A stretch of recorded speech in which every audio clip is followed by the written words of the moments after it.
Hola a todos. Hoy es miércoles 15 de julio de 2026 y está con nosotros nuestro querido amigo, nuestro hermano, Scott Ritter. Bienvenido de nuevo, Scott. Gracias por invitarme. Voy a empezar por lo que está ocurriendo.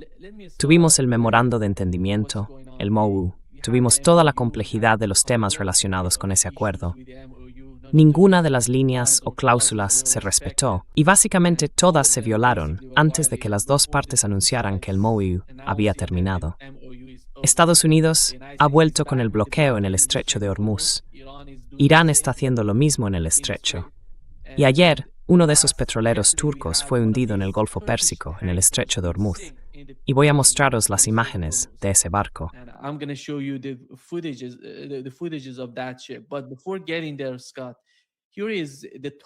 Pero antes de llegar a eso, Scott, aquí están los objetivos.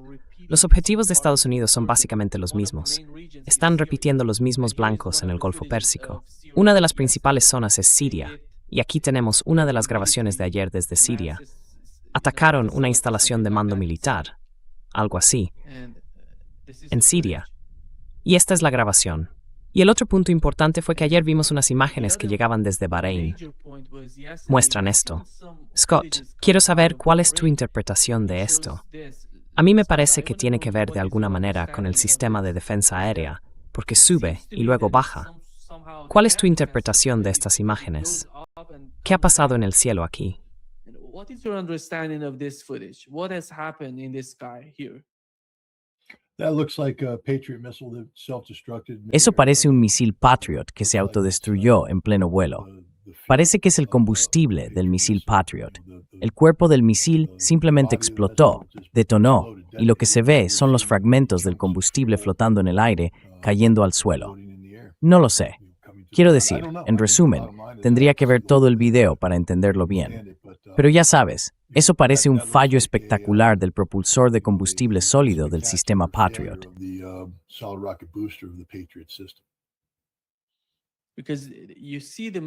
Porque ves los misiles subir y luego caer.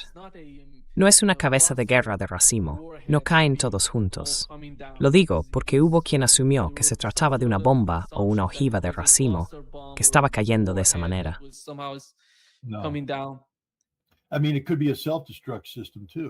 Quiero decir, también podría ser un sistema de autodestrucción. Si es un misil que sube y luego baja, la implicación es que se trata de un misil de defensa aérea que perdió el seguimiento.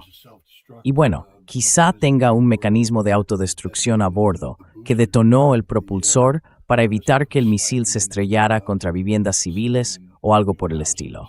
No lo sé. De nuevo, solo se mostró en un pequeño fragmento de video. No puedo darte una certeza total sobre lo que significa ese clip, pero para mí, intentando explicarlo, parece más bien un fallo del propulsor o algo parecido.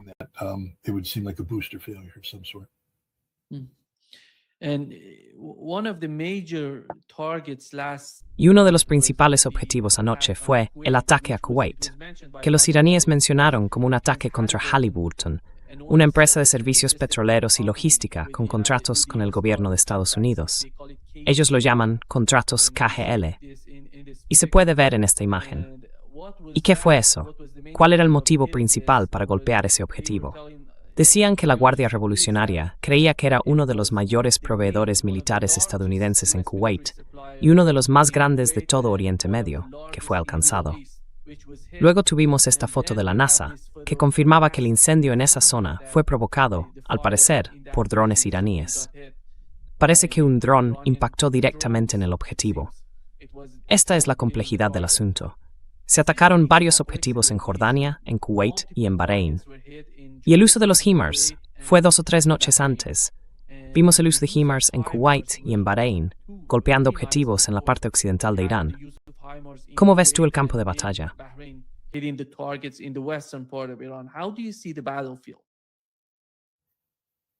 Veo que el campo de batalla está evolucionando de forma cada vez más escalonada. Veo mucho énfasis en los HIMARS. ¿Por qué? Porque no tenemos armas de ataque de largo alcance.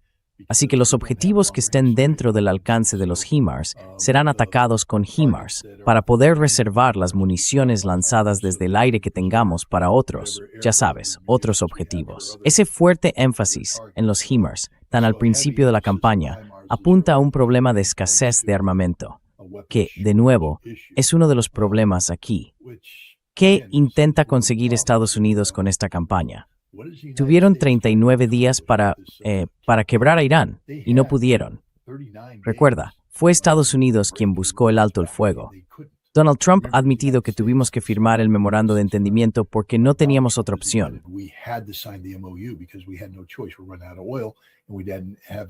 Nos estamos quedando sin petróleo y no teníamos los medios militares para cambiar la realidad de que Irán controlaba el estrecho de Hormuz.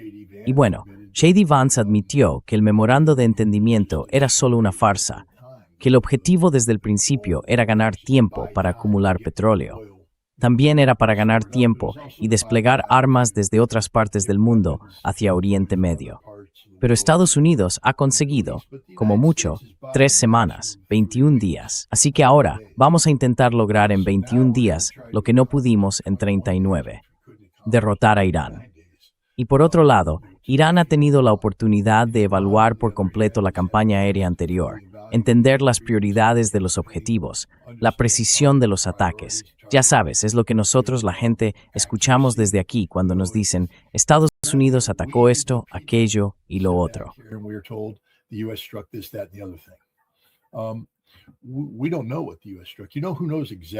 No sabemos qué atacó Estados Unidos. ¿Sabes quién sí lo sabe exactamente? Irán. Ellos lo saben todo. Y ahora de nuevo, no son tontos. Vi a los iraquíes hacer la misma maniobra después de la tormenta del desierto. Hacen una evaluación completa de los objetivos atacados por Estados Unidos, las fechas, todo. Saben perfectamente lo que estaba pasando. Así que otra vez, no necesitan saber qué información tenía Estados Unidos. Pueden deducirlo al revés. Supongamos que se trata de un objetivo importante. Pueden sentarse y decir, bueno, ¿cómo se enteró Estados Unidos de este objetivo? ¿Qué estaba ocurriendo que pudo haberles dado una pista? Luego hacen un análisis de contrainteligencia y mejoran su seguridad operativa para reducir la exposición de sus objetivos en el futuro. Pero también examinan los lugares que Estados Unidos atacó y que no tienen nada que ver.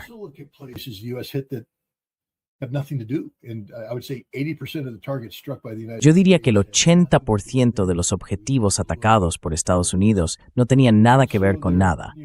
Simplemente volamos edificios vacíos. Así que ahora van a tener que determinar si esto fue, no sé, un mal trabajo de cartografía por parte de Estados Unidos, algún programa generado por inteligencia artificial que revisa mapas buscando, ya sabes, algo que pudiera servir. O si se trata de un lugar con alguna vinculación histórica. En fin, es una forma de averiguarlo. Tienes, por ejemplo, la escuela Manab. Sabemos que la escuela Manab se convirtió en escuela en 2016 y que Estados Unidos lo sabía. Así que sea cual sea el programa de selección de objetivos que estén usando, está revisando datos anteriores a 2016 si van a decir que eso era un cuartel de misiles. Y creo que los iraníes han hecho su trabajo, han verificado todo y se han ajustado en consecuencia.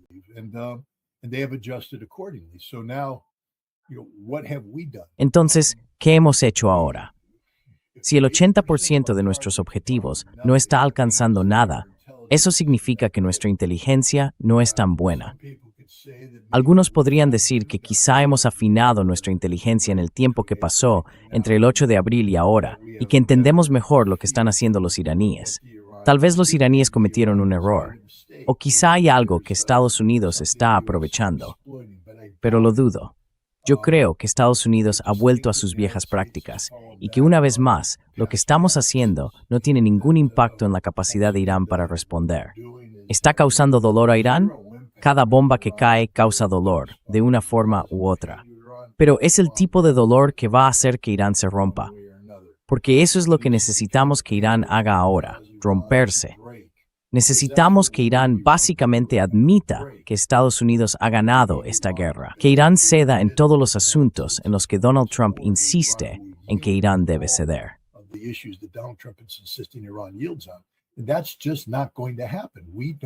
Eso simplemente no va a pasar. No tenemos la capacidad militar para hacerlo realidad. Así que, claro, ahora hay que volver atrás y preguntarse, bueno, entonces, ¿por qué Donald Trump volvió a iniciar todo esto? Esa es la pregunta clave. Porque si todos los análisis racionales apuntan hacia resultados irracionales, es decir, que no vamos a conseguir lo que él quiere, repitiendo una campaña militar que ya fracasó la primera vez, aunque ahora tengamos mejores armas, mejor equipo y más preparación. ¿Qué te hace pensar que esta vez va a salir distinto? Einstein dijo, o al menos se le atribuye, que la definición de locura es hacer lo mismo una y otra vez esperando un resultado diferente. Pues bien, si creemos que esta vez vamos a doblegar a Irán cuando nada ha cambiado, estamos locos.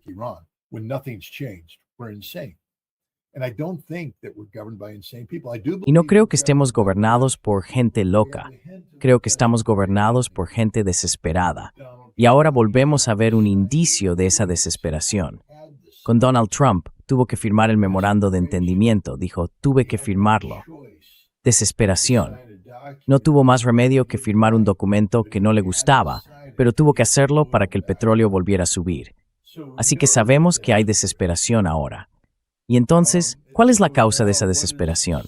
Necesita que el estrecho de Hormuz esté abierto. Eso es lo que necesita. El estrecho de Hormuz abierto, pero en sus condiciones. No puede dar la imagen de que cede el estrecho a Irán.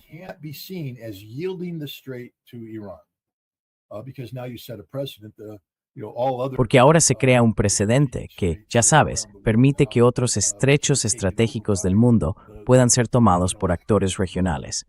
Y eso altera el concepto que tiene Estados Unidos sobre el control de los mares. Por eso insistimos tanto en la libertad de navegación. Pero ahora Irán dice que el estrecho les pertenece. Donald Trump tiene que cambiar, no la realidad, porque eso no se puede. A menos que Irán sea derrotado y entregue el estrecho a alguien que no sea Irán, eso no va a suceder. Irán siempre tendrá la capacidad de tomar el control del estrecho o de perderlo. Es que hay que cambiar de la percepción.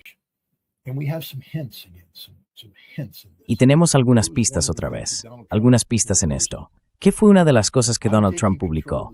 Dijo, voy a tomar el control del estrecho. Estoy tomando el control. Soy el guardián del estrecho de Hormuz. Quiero decir, guardianes de la galaxia, no sé, ¿es Rocket Raccoon? ¿Es Star-Lord? ¿Cuál de ellos es? En fin, me encanta esa película. Pero el caso es que él puso esa marca y luego le puso un precio. Porque antes había dicho que era ridículo, escandaloso, que la gente cobrara dinero por pasar por ahí. Y ahora dice, no, yo voy a cobrar un 20%. Y claro, ahí piensas, vale, ahora sí podemos criticar a Donald Trump. Yo lo hago a menudo. De hecho, siempre lo hago. Pero hay que reconocer una cosa. Aunque no esté de acuerdo con él, ni con casi nada de lo que dice, el hombre ha llegado donde está porque es astuto como un zorro.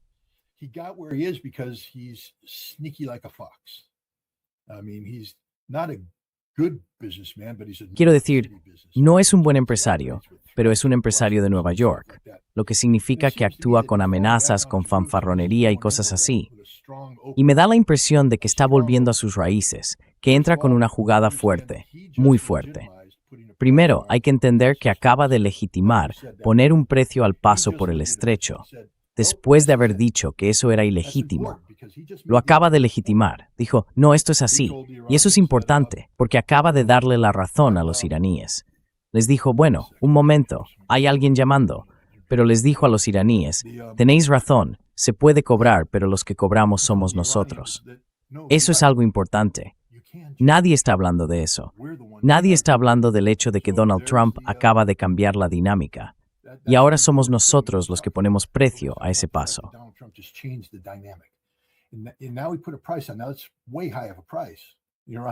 Es un precio altísimo. Los iraníes dicen, bueno, nosotros cobramos mucho menos. Pero ese no es el punto. El punto ahora es que lo que Donald Trump intenta hacer es quedarse con una parte del negocio. Es el Donald Trump de siempre. Quiere una parte del negocio.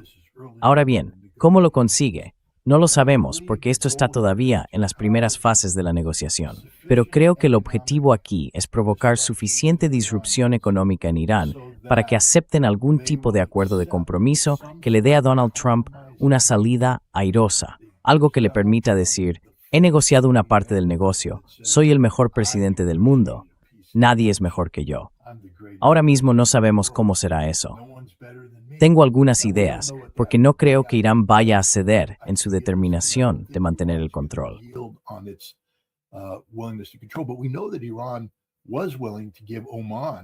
Pero sabemos que Irán estaba dispuesto a darle a Omán una concesión allí. Dijeron que Omán podía controlar la ruta sur a través del estrecho y que podía recaudar ingresos. Así que quizá un posible compromiso en el futuro sería que Donald Trump se lleve una parte del negocio omaní. No del iraní, sino del omaní. Pero el control omaní-iraní del estrecho sigue basándose en el hecho de que Irán decide qué pasa por allí, cuándo pasa y cómo pasa. Esto podría ser una forma de salvar las apariencias, porque no hay otra explicación que tenga sentido, porque Trump no va a ganar. Y si lo que busca es el control total del estrecho, no lo va a conseguir.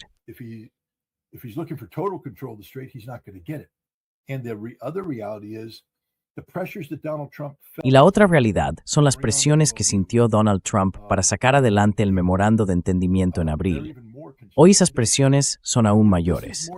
Verás, esto no va solo de petróleo para gasolina y diésel. Creo que la mayoría de los estadounidenses piensan, bueno, todo se reduce al precio de la gasolina en la gasolinera. Y sí, en parte es eso, pero va mucho más allá. Buena parte de los fertilizantes del mundo provienen de Oriente Medio. Las materias primas, el azufre, el amoníaco, todos son subproductos de la destilación o el refinado del petróleo. El helio, un componente esencial, todo eso no está llegando al mercado. No llegó al mercado. No sé tú, pero cuando miro fuera suelo ver campos de cultivo en mi zona. Eso significa que ya se han sembrado los cultivos. Y muchos. Muchísimo. Aquí en Brasil, mucho. Se nota, se ve por todas partes. Pero ¿qué pasa si esos cultivos no reciben el fertilizante? Pues que las cosechas fracasan. Y eso va a ocurrir. Ahora bien, hay distintas temporadas de siembra en el mundo, pero el punto es que no se está produciendo fertilizante en la cantidad necesaria para mantener el ritmo agrícola que hace falta para alimentar a 8.000 millones de personas. 8.000 millones, creo que es la población mundial ahora mismo. ¿Qué pasa si no producimos los alimentos? La gente muere de hambre. Y cuando la gente empieza a morir de hambre, se producen migraciones masivas, porque nadie se queda quieto muriéndose de hambre en silencio. Empiezan a moverse.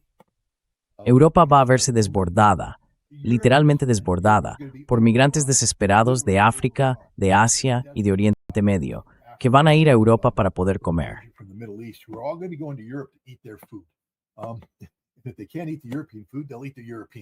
Si no pueden comer la comida europea, acabarán comiéndose a los europeos, porque tendrán que comer algo. Ya sabes, Rusia está bien. Rusia produce su propio fertilizante. Rusia nunca se va a quedar sin ese tipo de cosas. Estados Unidos está bien. Europa está bien. Hasta que la desborden.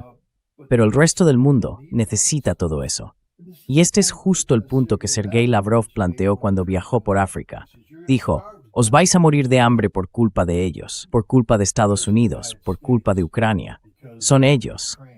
Ucrania está impidiendo que podamos enviaros alimentos. Estados Unidos está impidiendo que consigáis los fertilizantes. Nosotros daremos lo que podamos, pero Estados Unidos nos impone sanciones. Esto no deja en buen lugar a Estados Unidos. Así que no se trata solo de gasolina y diésel.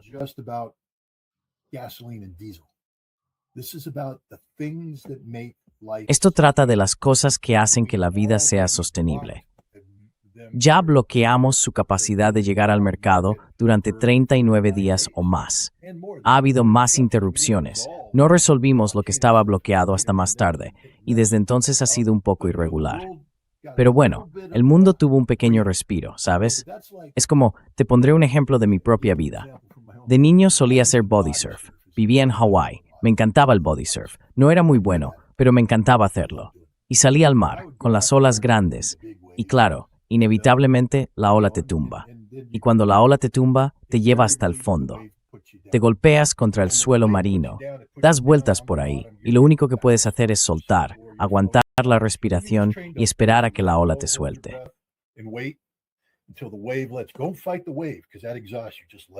No luches contra la ola, porque eso te agota.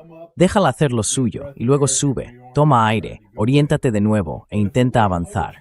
Pero si la ola te mantiene abajo el tiempo suficiente, cuando por fin sales y estás a punto de respirar, ¡boom!, te golpea la siguiente ola y vuelves a hundirte.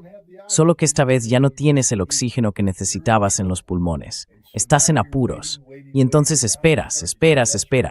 Pero ahora empieza a entrarte la desesperación. Subes, listo para tomar ese sorbo de aire. ¡Boom!, te golpea la tercera ola.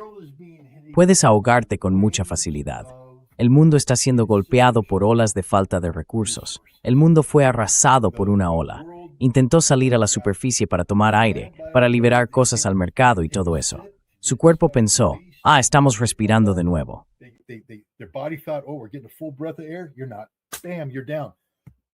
No lo estás. ¡Pam!, caes. El mundo no puede soportar mucho más de esto. Donald Trump se está preparando para desatar una ola enorme en todo el planeta. Y no se trata solo del mercado energético global, sino del mercado de la supervivencia global, justo en un momento en que el mundo necesita respirar a pleno pulmón, y no va a poder hacerlo. Donald Trump tiene el potencial de causar la muerte de miles de millones de personas. Quiero decir, si hay una crisis global, Donald Trump será la causa. Solo Donald Trump. Así que ya ves, esto es muy serio de verdad. Y creo que Donald Trump está apostando a que habrá países que presionen a Irán y le digan no, tenéis que encontrar un compromiso.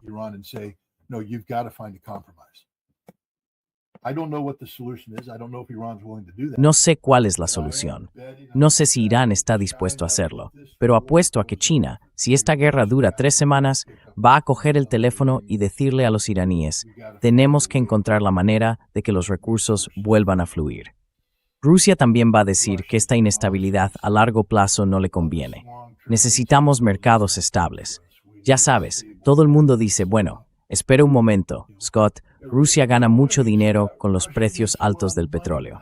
El 20% de su PIB viene de la venta de petróleo o de energía.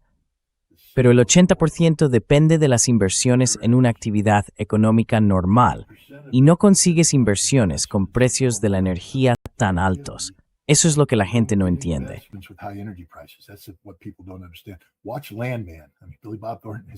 Mira la serie Land, tío. Quiero decir, Billy Bob Thornton está ahí. Su personaje, quien quiera que haya escrito eso, algunos de esos guiones son brillantes. Hablan de la importancia del petróleo y de cosas por el estilo. Los precios altos del petróleo son malos, muy malos. Es una ganancia a corto plazo para algunos, pero cuando los precios bajan, si bajan demasiado, todo ese dinero que ganaste desaparece. Necesitan estabilidad, necesitan ese punto justo. Y Rusia necesita ese punto justo para que las inversiones a largo plazo sean viables. La gente de la que Rusia busca inversiones, Rusia necesita que los mercados energéticos sean estables para que la población tenga una base económica sólida sobre la que construir su participación en esas inversiones.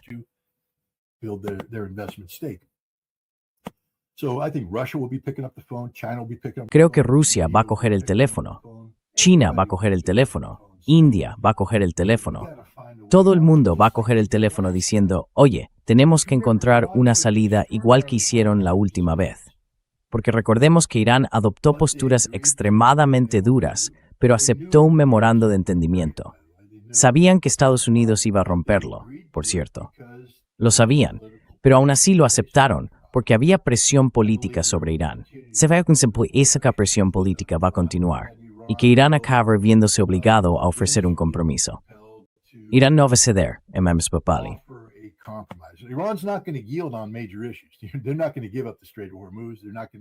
No van a renunciar al estrecho de Hormuz.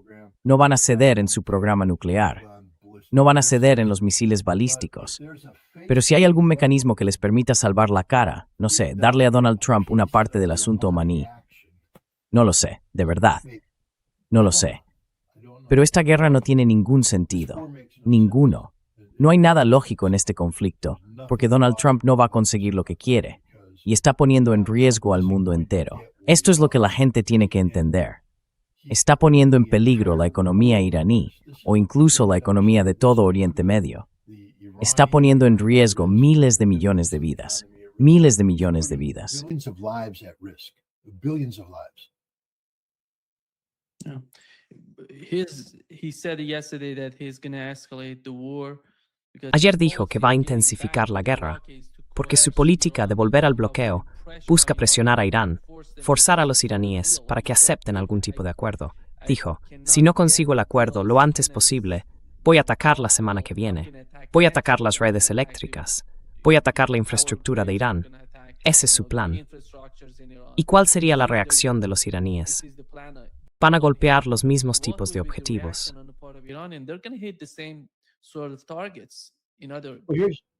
Here's the beauty of it.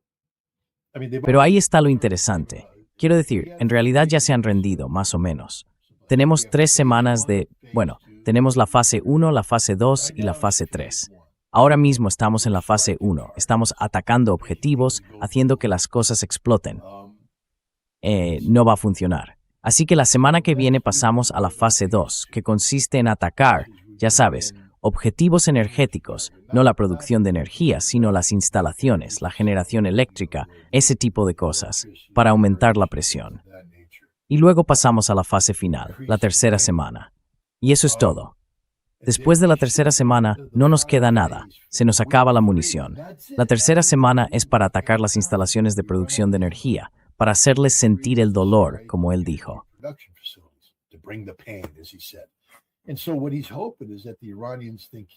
Así que lo que él espera es que los iraníes crean que no está faroleando. Pero todo lo que Irán tiene que hacer es aguantar. Solo eso, aguantar. Y nosotros no tenemos tanta munición. Ya sabes, si yo fuera iraní, ellos saben lo que tienen que hacer.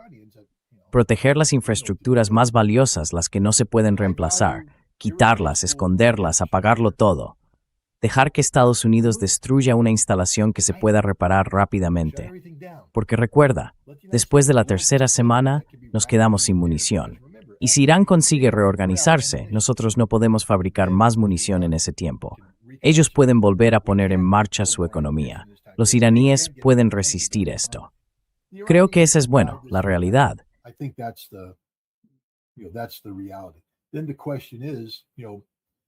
Entonces la pregunta es, ya sabes, Israel está ahí, como una fuerza que aún no se ha usado. Ahora Donald Trump dice que está presionando para mantenerlos fuera del Líbano y resolver eso. Pero la realidad es que cuando se nos acabe la munición, puede que digamos, Israel, entra tú. Esa sería la fase 4. La fase 4 es que Israel entra y reanuda la campaña de bombardeos. ¿Y cuánto tiempo puede aguantar Israel? ¿Un par de semanas más hasta que se queden sin munición? Pero creo que están apostando a que Irán no tiene la capacidad de mantener esta lucha, que habrá presión política sobre Irán y que quizá Irán ni siquiera tenga misiles. Tal vez alguien haya hecho una evaluación diciendo que destruimos más misiles de los que pensábamos.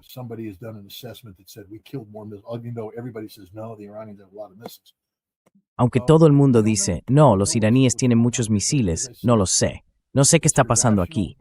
Pero como he dicho, es algo irracional. Y es una apuesta que, si sale mal, puede salir muy mal para el mundo. Y tenemos que pensar en esos términos. Quiero decir, Irán va a sufrir, no hay duda de eso, pero Irán produce su propia comida. Sí, importan algunas cosas, pero Irán tiene alimentos, tiene agua. Así que Irán como sociedad nacional no va a desaparecer. Pero hay países que sí desaparecerán.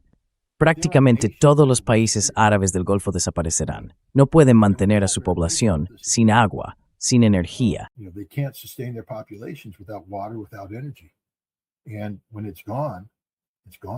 Y cuando se acaba, se acaba. Qatar está en muchos problemas ahora mismo, porque con unos pocos disparos bien dirigidos puedes eliminar su capacidad de generar, de producir gas natural licuado durante una década.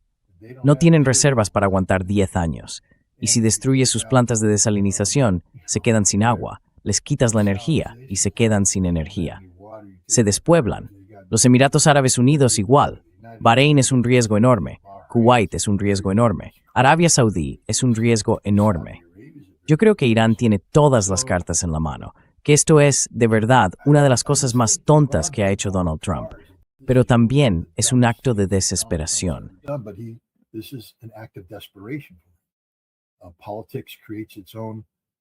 La política crea sus propias percepciones de la realidad, y su realidad ahora mismo está marcada por el hecho de que no solo podría perder la Cámara en noviembre en las elecciones de mitad de mandato, sino también el Senado. Quiero decir, la muerte de Lindsey Graham, sustituido por su hermana. ¿De verdad su hermana es una candidata viable para la reelección? ¿No crees que los demócratas van a sacar toda la basura posible sobre Lindsey Graham de aquí a noviembre para debilitar, ya sabes, su credibilidad? ¿Y quién va a sustituirle? Los republicanos no se han preparado para tener a alguien que ocupe el lugar de Lindsey Graham. Los demócratas sí tienen un rival. Si pierden ese escaño, es un voto más cerca de la condena.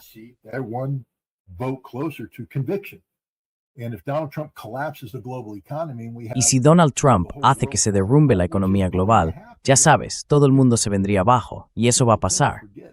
La gente tiende a olvidar que solo hacen falta un par de días sin comer para que empiece el caos. ¿En qué momento la gente empieza a desesperarse? Quiero decir, ahora mismo aquí, si se va la luz hoy, vale, tengo el frigorífico y el congelador llenos de comida. Se va la luz, tengo un generador, tengo suficiente combustible, puedo hacerlo funcionar una semana. Luego se acaba, bueno, no sé, cocinaré la comida, pero la comida se va a acabar. Tengo algo enlatado, pero también se va a acabar. Mis perros y mis gatos me miran, maullan y ladran, como diciendo, dame de comer, dame de comer.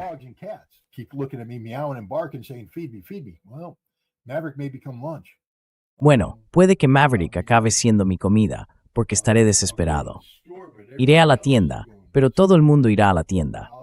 Al principio, conduciré hasta allí, porque todavía tengo gasolina en el coche, pero tarde o temprano se me acabará, y no habrá más gasolina. Así que ahora voy andando hasta la tienda. Todo el mundo va hacia la tienda, saqueando la tienda, porque no va a estar abastecida. Así que estaremos peleando por la comida, matando gente. Habrá cuerpos apilados. Volveré a casa, pero serán unos 11 kilómetros andando desde la tienda. Solo podré cargar con cierta cantidad de comida, y habrá gente emboscándome todo el camino.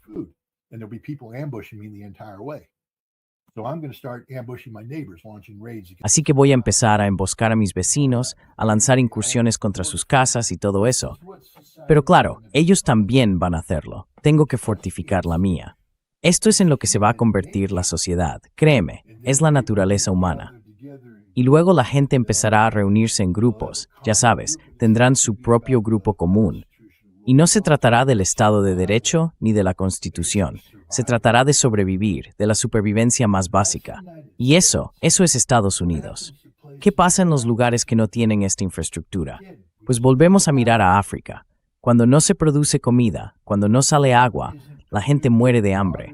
Y cuando mueren de hambre, empiezan a pasar cosas, se desesperan, y entonces llegan las migraciones.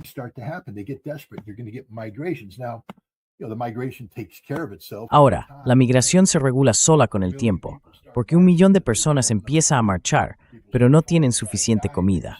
La gente empieza a quedarse atrás, a morir. Aún así, van a llegar un par de cientos de miles al lugar al que quieren ir y van a estar desesperados. Tienen una sola oportunidad. No se puede razonar con ellos. Van a cruzar el muro, van a entrar, les da igual, se están muriendo, están muertos si no lo hacen. Este es el mundo. Esto es lo que va a pasar este otoño. Si ocurre, si nos quedamos sin fertilizantes, si perdemos, ya sabes, la capacidad de producir alimentos. Así que esto es una estupidez. Es una estupidez por parte de Donald Trump. Quiero decir, esta es la irracionalidad de este hombre.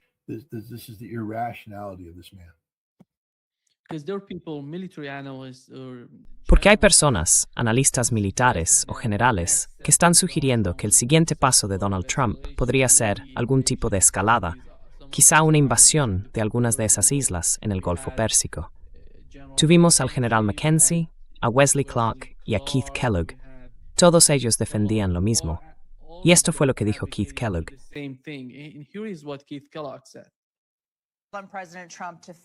El presidente Trump debe terminar el trabajo. ¿Qué significa eso exactamente? ¿Y qué pasos debería dar para asegurarse de que esto no se alargue, de que no tenga que levantar el bloqueo, volver a imponerlo otra vez y pueda finalmente salir victorioso frente al régimen? Sí, si lo piensas bien, al pueblo estadounidense no le gusta eso del ojo por ojo. No quieren medias tintas, quieren que se termine el trabajo, que se acabe del todo. Y creo que se puede hacer, no solo con acción militar directa. Quiero decir, podemos bombardear todos los puentes o las centrales eléctricas que queramos, pero eso solo perjudica al pueblo iraní. Lo que sí se puede hacer, y lo he dicho muchas veces en televisión, es atacar un par de objetivos estratégicos. Uno de ellos es la isla de Karg. Representa el 80, incluso el 90% de su economía. Y si la controlas como si fuera tu propia casa. Sé que eso implica poner tropas sobre el terreno. Es un objetivo estratégico, pero se puede defender. La isla está a unos 16 kilómetros de la costa.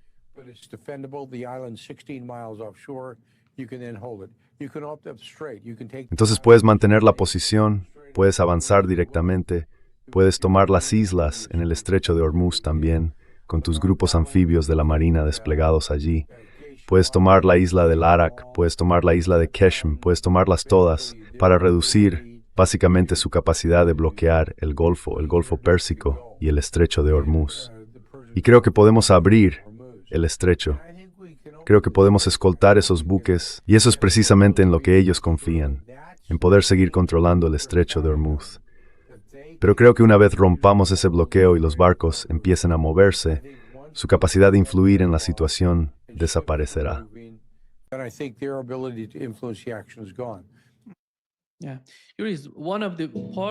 Sí, hay una parte de la pregunta, Scott.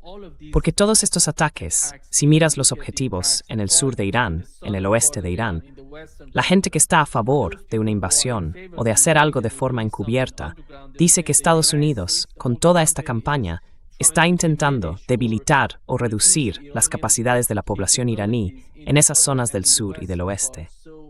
Así que, en cuanto dejen de ser tan poderosos, Estados Unidos podría actuar en esas regiones. Y ya has oído lo que dijo el general Keith Clark. ¿Qué opinas tú de eso?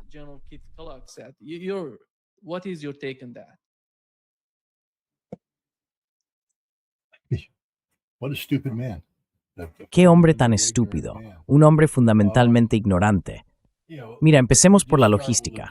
La logística lo mueve todo. Irán operará con líneas de comunicación interiores y Estados Unidos con líneas de comunicación exteriores. Nuestras líneas de comunicación, es decir, la capacidad de abastecer y mantener lo que estemos haciendo, tienen miles de kilómetros. Las de Irán son las que necesiten para llegar a cualquier depósito que tengan allí. 16 millas de separación. Bueno, la última vez que comprobé el alcance de los misiles iraníes, eso significa que tienen una enorme profundidad, una profundidad estratégica que les permite bombardear continuamente esta zona.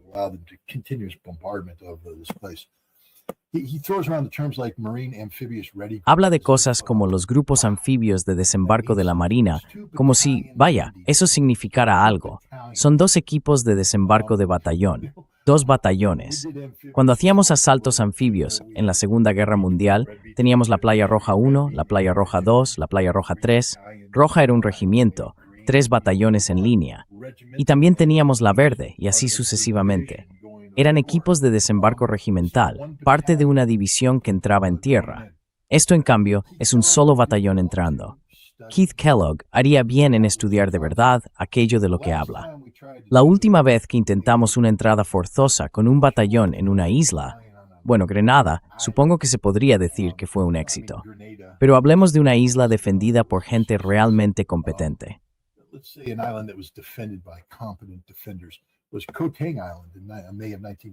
Fue en la isla de Koh Tang, en mayo de 1975. El equipo de desembarco del batallón que cruzó fue derrotado. Nosotros aterrizamos y aseguramos 2 cabezas de playa. 3, si contamos una tercera, desesperada, que se formó temporalmente porque un helicóptero fue derribado y la tripulación defendió el perímetro. Aquello se convirtió en una cabeza de playa hasta que pudieron ser evacuados. Luego tuvimos que evacuar una de ellas porque era indefendible. La tercera estaba a punto de ser arrasada. Tuvimos que sacarlos de allí y dejamos atrás a 3 marines que fueron capturados y ejecutados. Y eso, fíjate, fue casi un buen resultado comparado con lo que podría pasar en la isla de Karg, donde podríamos perder todo el batallón. Y entonces, ¿con qué los reforzamos, Keith? And then what do we reinforce them with, Keith? Put the Marines on the ground. It's a battalion, Keith. Pon a los marines sobre el terreno. Es un batallón, Keith. 500, 600 marines. Ya sabes, podríamos reforzarlos un poco y llegar quizá a 800. ¿Y luego qué? Van a empezar a morir, Keith. ¿Dónde están las reservas? El segundo BLT. Pero pensaba que habías dicho que querías tomar la isla de Karg y otras islas. ¿Vas a generar equipos de desembarco de batallón así sin más? Vamos, como si los creáramos de la nada. No se puede, Keith. No funciona así. Ahora mismo tenemos 2. Podrías traer algunos paracaidistas, tropas aerotransportadas. Jerónimo, saltan del avión y mueren. Ya sabes, suponiendo que lleguen al suelo. Al menos los marines entran con algo de capacidad logística y de sostenimiento. And with some sort of logistics sustainability, they have a logistics unit. Tienen, ya sabes, una unidad logística que está asignada al MEU.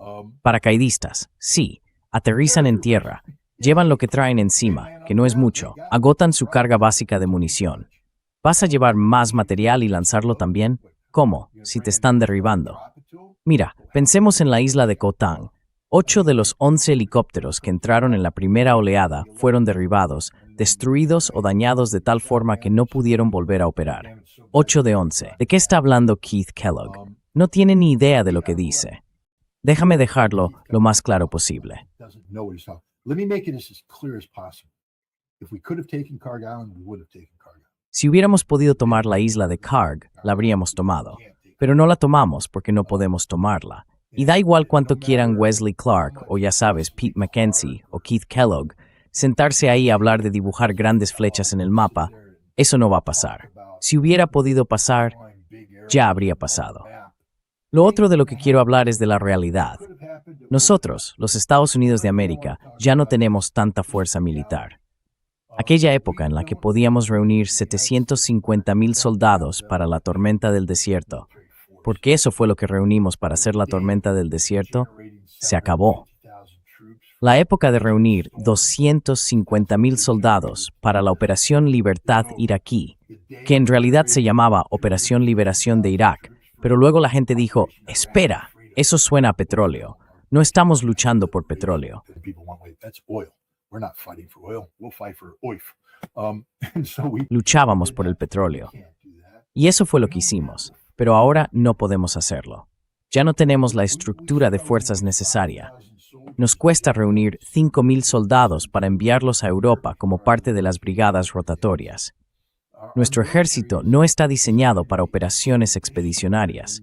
Tenemos algunas unidades que pueden hacer movimientos de ese tipo, pero para poner a todo el ejército al nivel necesario, seguimos teniendo una situación en la que diría que 1/3, y a veces más, de nuestras fuerzas de reserva o de la Guardia Nacional tienen que activarse, entrenarse y luego incorporarse.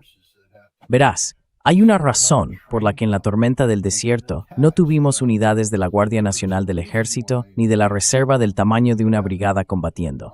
No podían prepararse a tiempo. Los marines sí lo hicieron, porque nosotros entrenábamos para eso constantemente. But the Marines did because we trained for that all the time. But, now, if we want to get people. Pero ya sabes, ahora, si queremos movilizar a la gente, vamos a necesitar mucho tiempo para reunir las unidades, organizarlas, entrenarlas y llevarlas al terreno. ¿Cómo las desplegamos? ¿Con qué recursos? En la Operación Tormenta del Desierto, trasladamos tropas en aviones. Aterrizaban en aeródromos seguros.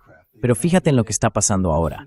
Irán puede cerrar esos aeródromos. ¿De verdad crees que vamos a estar volando con aviones C-17 para desembarcar a decenas de miles de soldados en una pista que está siendo bombardeada con misiles? No. Entonces, ¿dónde los hacemos aterrizar? Tenemos que hacerlo más lejos, y eso significa que luego hay que acercarlos. Ese es un problema logístico. Hay que montar toda la infraestructura para eso. Pero esa infraestructura también puede ser atacada por las fuerzas iraníes. Los puertos, por ejemplo. Being attacked by Iranian forces.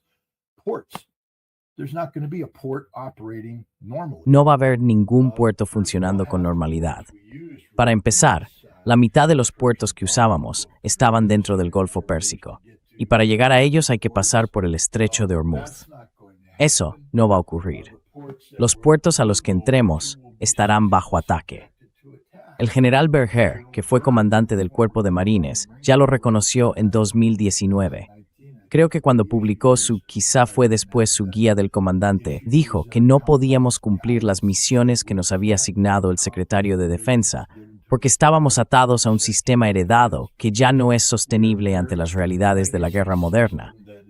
Que habíamos puesto a todos nuestros marines, todos nuestros recursos, en una sola cesta, el USS Tripoli o el que fuera, y lo enviábamos hacia las costas del enemigo.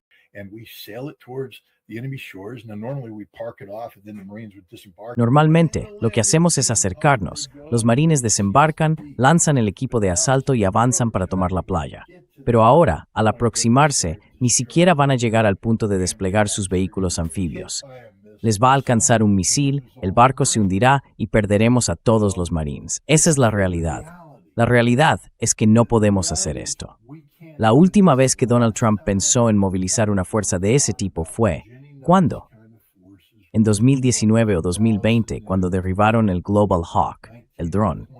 Y él dijo, voy a bombardear esos sistemas de defensa aérea iraníes. Y el Pentágono le respondió, si hace eso, ellos van a escalar el conflicto con bombardeos. ¿Qué va a hacer entonces? Usted hace esto, ellos harán esto otro. Van a cerrar el estrecho de Hormuz. Lo siento, señor, no puede tomar esa decisión. No tenemos la fuerza necesaria.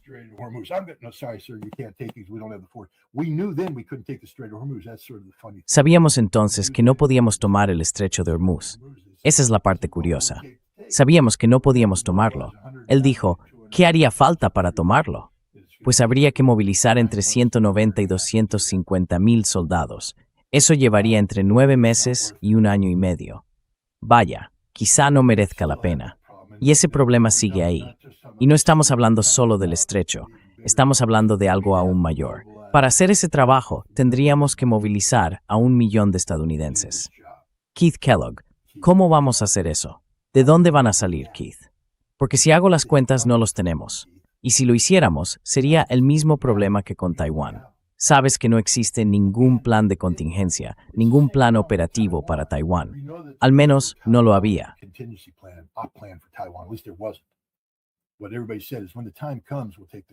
Lo que todo el mundo dice es que cuando llegue el momento, cogeremos el plan de contingencia para Corea y lo adaptaremos, más o menos, a Taiwán. Pero ¿qué pasa si Corea del Norte decide hacer de las suyas mientras tú estás jugando en Taiwán? Todas las fuerzas asignadas a Corea están metidas en el asunto de Taiwán. No hay fuerzas asignadas. Vale, las cambiamos desde los planes de contingencia europeos. ¿Y si Rusia decide entrar en juego ahora? Pues no tenemos nada. ¿Y si es Irán? Mira, antes podíamos librar 2 guerras y media importantes. Cuando yo estaba, podíamos luchar en 2 guerras y media. Podíamos pelear una gran guerra en Europa, otra gran guerra en el Pacífico, y mantener una acción de contención en Oriente Medio hasta ganar una de esas 2, y luego desviar fuerzas y ocuparnos de esa. 2 guerras y media. Era muy caro mantener eso. Hoy no podemos ni librar una sola guerra.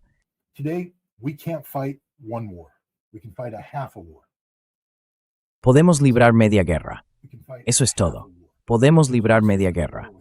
Porque esto no es una guerra con Irán. Es una acción militar. Tiene aspecto de guerra, pero no lo es. Porque ¿qué estamos haciendo? Si fuera una guerra, invadiríamos y ocuparíamos Irán. Eso es lo que hacemos en una guerra. Derrotamos al enemigo. No tenemos los recursos para hacerlo. No tenemos los recursos para hacerlo en ningún lugar del mundo. Somos incapaces de combatir porque hemos definido el mundo como nuestro campo de juego. Decimos, este es nuestro campo de juego, y le decimos a todo el mundo que tenemos supremacía para luchar contra ellos. Puede que la tengamos, pero hemos demostrado que no. Con Irán, desde luego, no tenemos supremacía. Ellos se están manteniendo firmes. Pero no podemos ocuparnos de Irán al mismo tiempo que hacemos otra cosa. Si surgiera otro conflicto, no podríamos afrontarlo. Si China decidiera hoy, que no lo hará, decir, vamos a tomar Taiwán,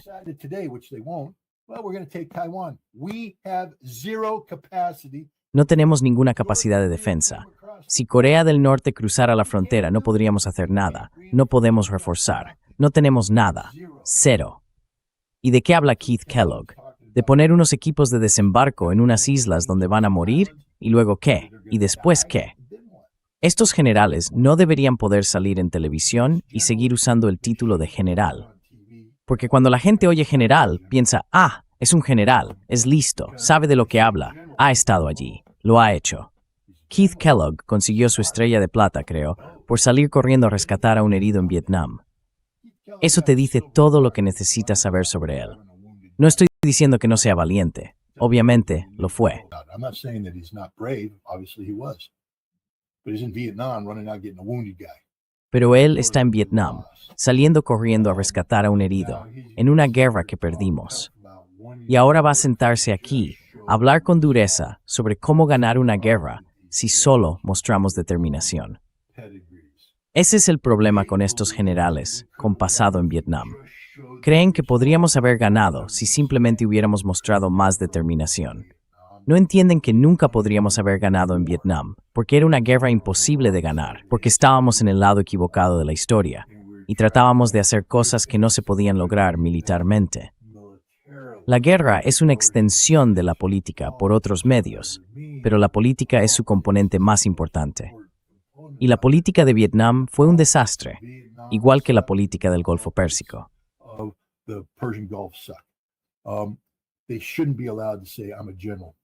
No deberían poder decir soy general, porque para las masas ignorantes que lo ven, piensan, este tipo sabe de lo que habla.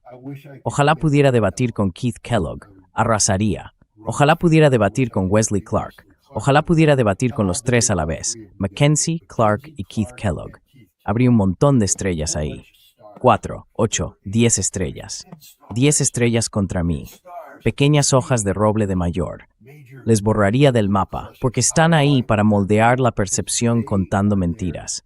Yo estoy aquí para decir la verdad, toda la verdad y nada más que la verdad, por incómoda que sea. No podemos hacer nada de lo que Keith Kellogg dijo que podíamos hacer.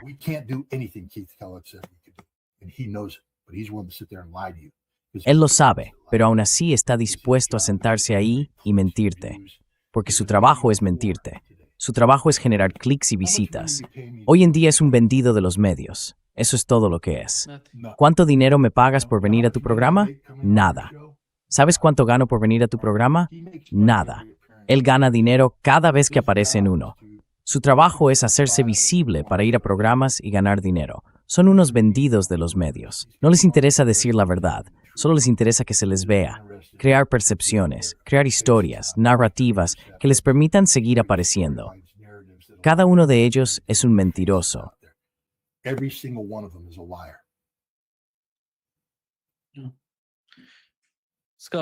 Sí, Scott, Donald Trump. Axios informó que Donald Trump apoyó la operación de Arabia Saudí en Yemen porque, el asedio en Yemen fue roto por un avión iraní. Entonces Arabia Saudí bombardeó la pista del aeropuerto internacional de Saná y los yemeníes respondieron atacando una de las bases aéreas en Arabia Saudí y el aeropuerto internacional de Ava. Y la situación, de alguna manera, está escalando en ese frente. Pero, ¿cómo entiendes el comportamiento de Donald Trump, tal como lo informó Axios, al apoyar a Arabia Saudí para hacer eso? Porque si hacen algo contra Arabia Saudí en relación con las instalaciones petroleras, es muy fácil para Yemen golpear algunos objetivos de Aramco en Arabia Saudí o atacar el oleoducto que va hacia el Mar Rojo. Entonces, ¿cómo se pueden encajar esas dos imágenes? Por un lado, vemos el bloqueo en el estrecho de Hormuz. Donald Trump está principalmente preocupado por el mercado del petróleo y el precio del crudo. Pero por otro lado, apoya el ataque de Arabia Saudí contra Yemen, lo que podría provocar una especie de catástrofe para las exportaciones de petróleo saudíes.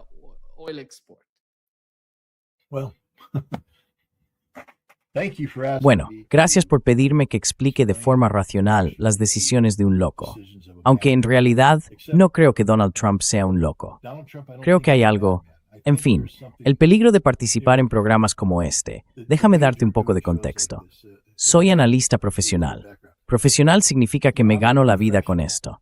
Llevo varias décadas haciéndolo. Antes era analista militar profesional y después fui analista profesional en Naciones Unidas. Pero llevo mucho tiempo dedicándome a esto de manera profesional. Lo he hecho en tiempos de guerra, durante largas campañas, y en muchas otras circunstancias.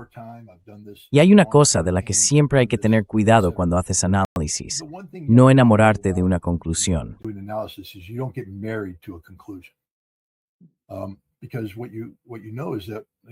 Porque lo que uno sabe es que, aunque hoy pueda ser una evaluación que sea totalmente correcta hoy, si me aferro a esa misma evaluación la semana que viene, cuando las cosas cambien, esa evaluación ya no servirá. Hay que respirar, dar un paso atrás y volver a evaluar. Estar dispuesto a cuestionar las cosas. Yo asumí la idea de que este conflicto con Irán era Estados Unidos actuando en nombre de Israel. Y es fácil caer en eso, porque hay muchos indicios, un gabinete controlado por sionistas, todo ese discurso. Pero hay ciertos detalles que llaman la atención. Por ejemplo, sabemos que aunque hubiera un gabinete controlado por sionistas, la gran mayoría de los asesores de Trump no estaban de acuerdo con el razonamiento de fondo de Netanyahu para la guerra, esa idea de que se podía lograr un cambio de régimen bombardeando.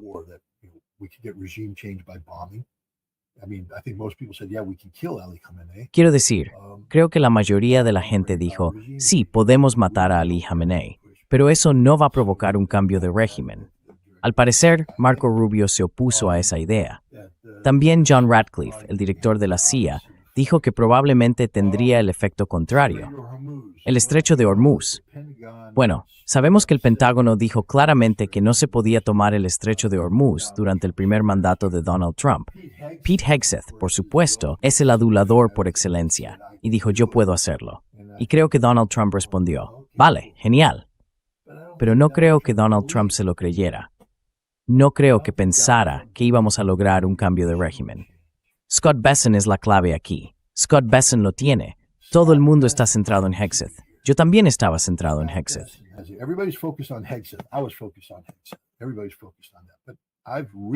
Todo el mundo está centrado en eso, pero yo he vuelto a poner el foco en Scott Bessent. Bessent ha estado jugando en el mercado del petróleo. Bessent quiere poner a Rusia de rodillas. Lo ha dicho claramente. Queremos romper a Rusia. Queremos hacerlo impidiendo que puedan llevar su petróleo a los mercados. Él quiere controlar el acceso al petróleo hacia China, para controlar a China.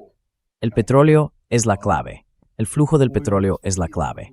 Ahora bien, como decía antes, desde la perspectiva china y rusa, ¿qué es lo que más necesitan? Quiero decir, los rusos me lo han dicho desde el primer día. Buscan previsibilidad. Necesitan saber qué va a pasar. Los chinos son iguales.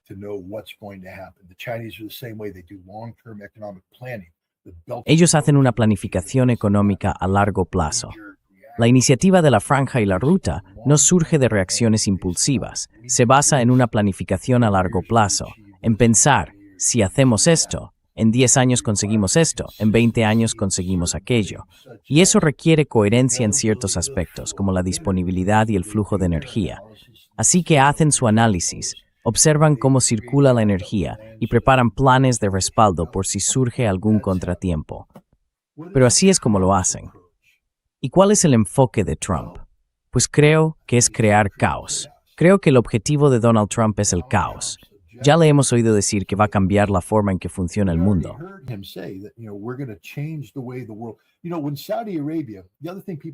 Mira, con Arabia Saudí, hay otra cosa que la gente tiene que entender. Donald Trump, en el fondo, es un hombre vengativo. Si recuerdas cuando MBS dijo, vamos a sustituir a Estados Unidos como el centro de gravedad, nos convertiremos en los más importantes del mundo gracias a nuestra energía. Donald Trump escuchó eso y dijo, no, tengo la solución para ti. ¿Por qué no bombardeas Yemen? Y Yemen responde con bombas. Y ahora tienes el caos.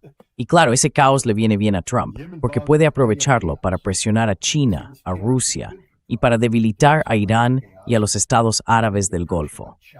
El trabajo de Donald Trump no es hacer que los estados árabes del Golfo compitan con Estados Unidos en el mercado energético mundial.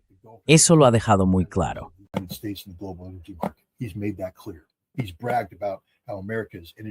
Ha estado presumiendo de que Estados Unidos es autosuficiente en energía y de que producimos suficiente como para cubrir los huecos del mercado.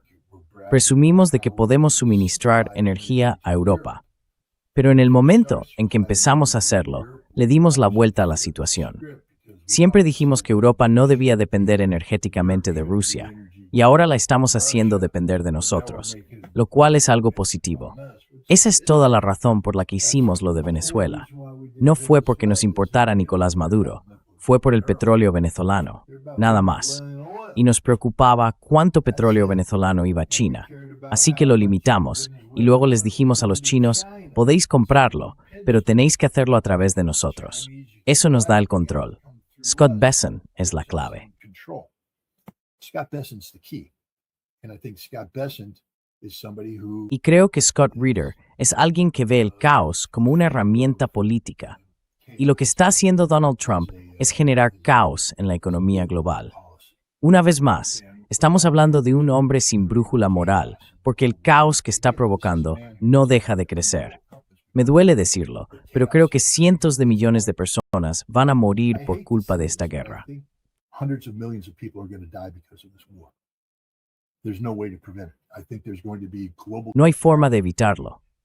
Creo que va a haber una catástrofe global en ciertas zonas del mundo donde no vamos a poder llevarles comida ni agua.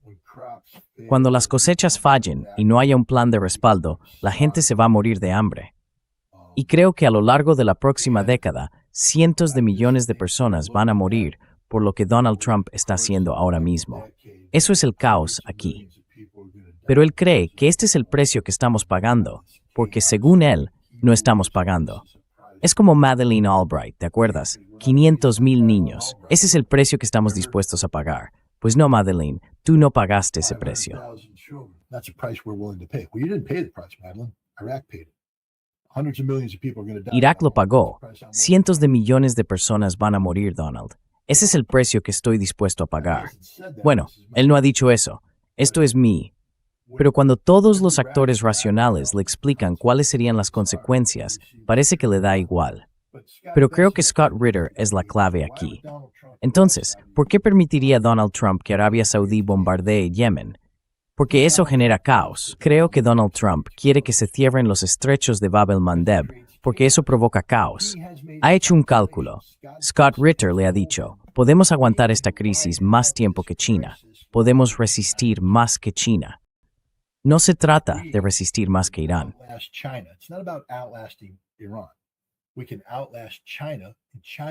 Podemos resistir más que China, y China va a presionar a Irán para que te dé una participación en el estrecho o una solución apartada o lo que sea. Creo que eso es lo que está pasando ahora mismo. Porque si lo piensas con calma, la decisión de hacer que Arabia Saudí se meta en Yemen es una locura. Es una barbaridad. ¿Por qué animarías algo así? Pues la única respuesta es que genera caos. Y entonces te preguntas, ¿por qué querrías crear caos? Y miras a los distintos actores a su alrededor que podrían beneficiarse. La teoría de Scott Ritter sobre cómo Estados Unidos puede aprovechar los mercados energéticos globales para mantener su dominio es una teoría basada en el control. Y solo podemos lograr ese control a través de un caos controlado.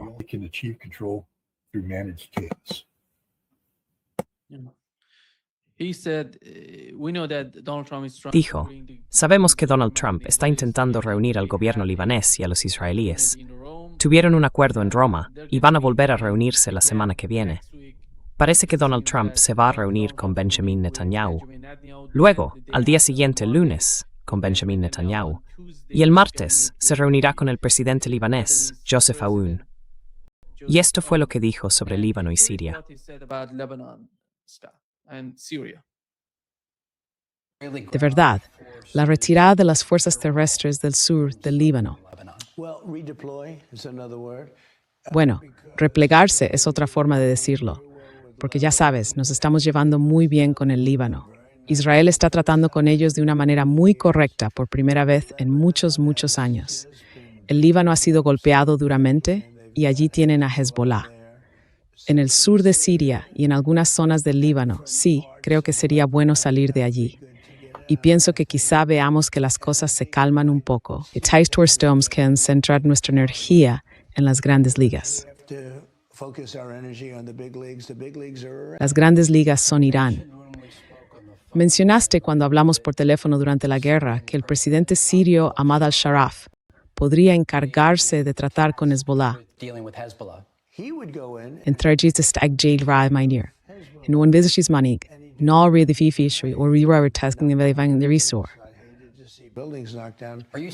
¿Estás diciendo que crees que él sería más preciso que los israelíes? Creo que sí, que sería más preciso. Y te puedo decir que sé que le gustaría hacerlo. ¿Necesita tu visto bueno para hacerlo? Nandes Tats. Yeah. Sí, ¿ves alguna estrategia en lo que ha dicho? Solo va dando bandazos, subiendo y bajando. Going up and down. None of what he says is going to work. Nada de lo que dice va a funcionar. Quiero decir, esa es la realidad. Mira, aún ya está metido en un gran lío ahora mismo en el Líbano porque se vendió.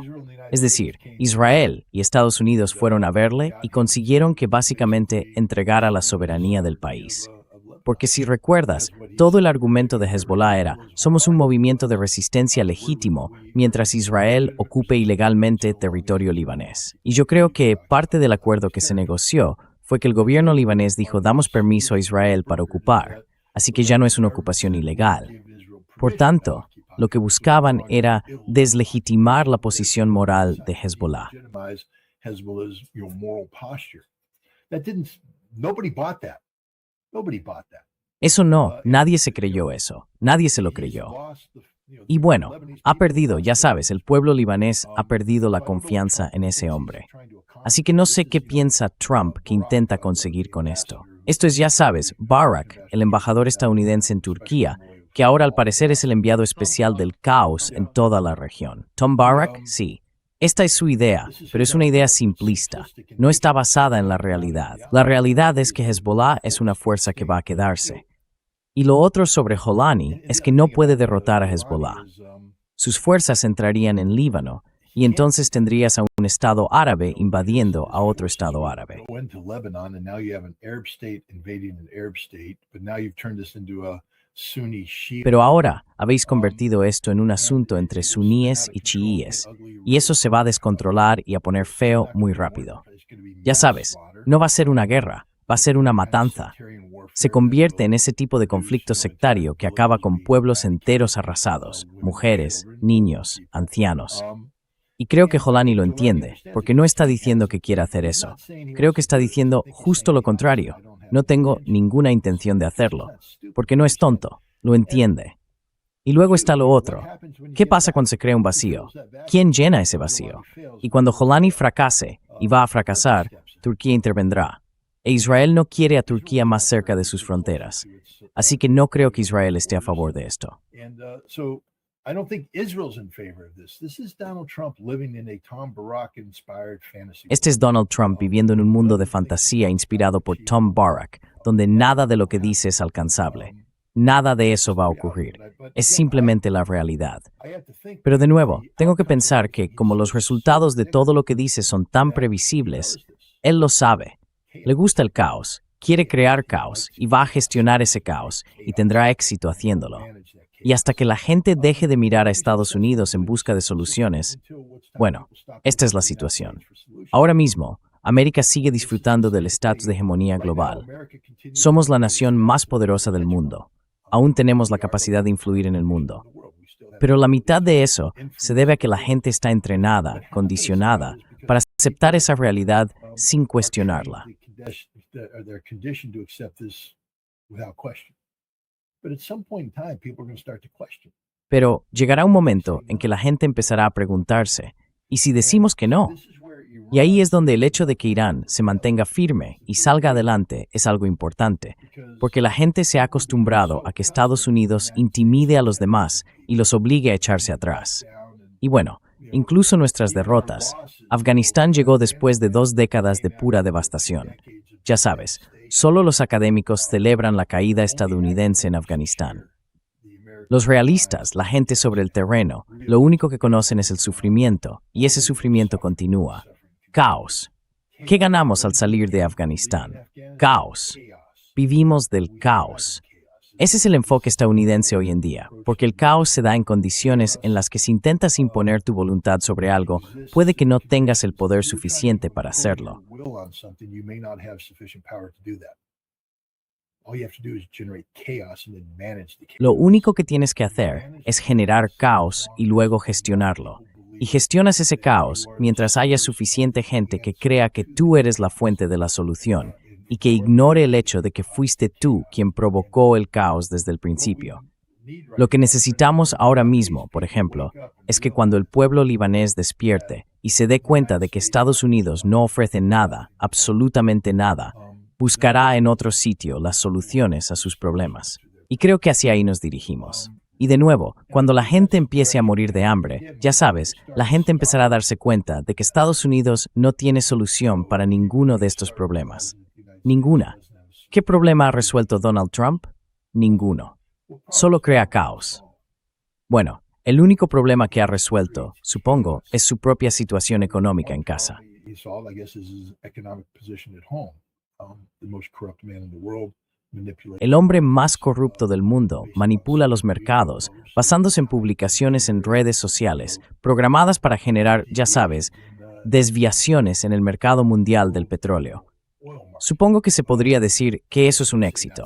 La economía estadounidense está fallando. Quiero decir, se puede mantener artificialmente durante un tiempo, pero al final hay un límite a cuánto se puede fingir antes de que la realidad se imponga. Pero a Trump no le importa. Solo le importan los próximos 2 años. Solo le importa su legado personal. No es un buen presidente de Estados Unidos. Es un presidente terrible porque está destruyendo el país para preservar su legado. Es una situación triste, pero el caos parece ser la respuesta para casi todo. ¿Por qué está haciendo esto Donald Trump?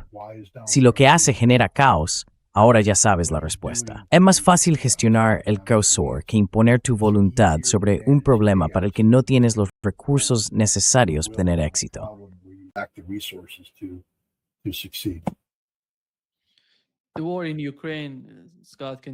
La guerra en Ucrania, Scott, sigue complicándose. No en los ojos de los rusos. Ellos básicamente ven que todo sigue igual. Están intentando lidiar con los drones. Pero desde el punto de vista de la gente en Washington, de quienes toman las decisiones, parece que intentan hacer algún tipo de movimiento para mostrar a Rusia que están haciendo algo. Por otro lado, no se ve nada práctico saliendo de Washington en el caso de Ucrania. Y esto es lo que dijo Donald Trump sobre Rusia y Ucrania.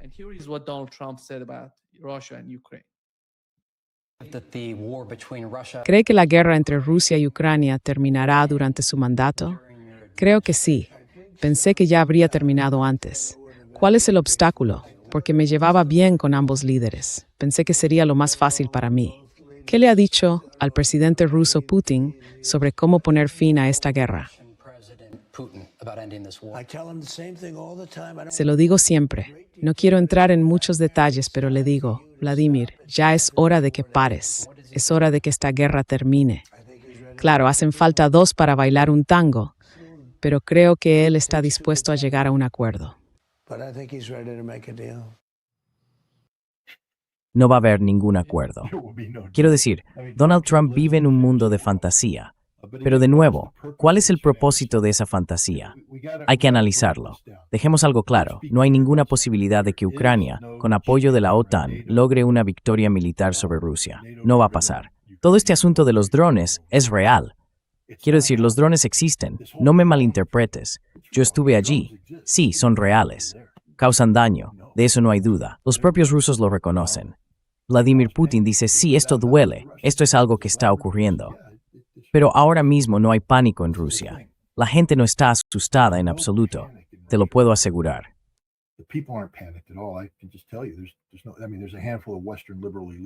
Quiero decir, hay un puñado de élites liberales occidentales que ya sabes, de vez en cuando cogen el teléfono y llaman a Gilbert Doctorow y están todos en pánico.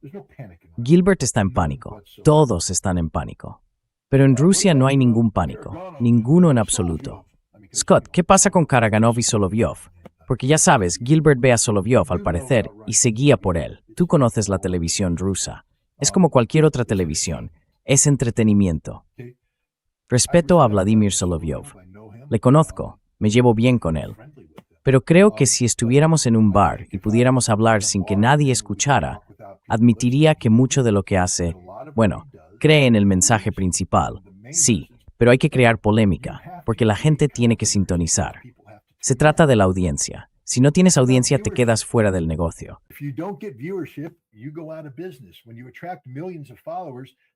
Cuando atraes a millones de seguidores, lo hacen por un mensaje concreto. Y si de repente dices, bueno, no, vamos a ser racionales y aburridos, quiero decir, eso fue lo que me pasó a mí. Dejé de hablar de Israel. La gente me decía, oye, ya no hablas de Israel como la entidad sionista, y empecé a perder seguidores. Bueno, me da igual. No estoy aquí para entretenerte, estoy aquí para informarte. La gente quiere entretenimiento y Solovyov ofrece entretenimiento. RT tiene que hacerlo. Mira, estuve en el Foro Económico Internacional de San Petersburgo. Respeto a RT, respeto lo que hacen, pero ya sabes, cuando vas allí, tienen una pared con máscaras mortuorias. Eso es entretenimiento. Tenían una bolera. Entretenimiento. Necesitan tener programación. Rick Sánchez, que es un buen amigo mío, le tengo mucho respeto, pero no puede salir y hacer algo aburrido. Ya sabes, algo sin más.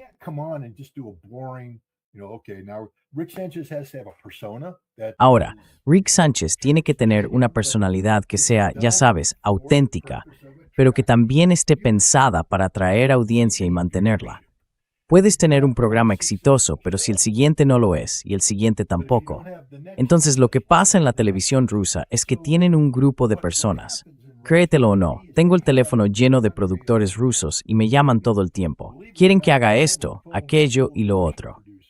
Y el 70% de las veces les digo que no, que eso no es lo mío, que no me siento cómodo con eso.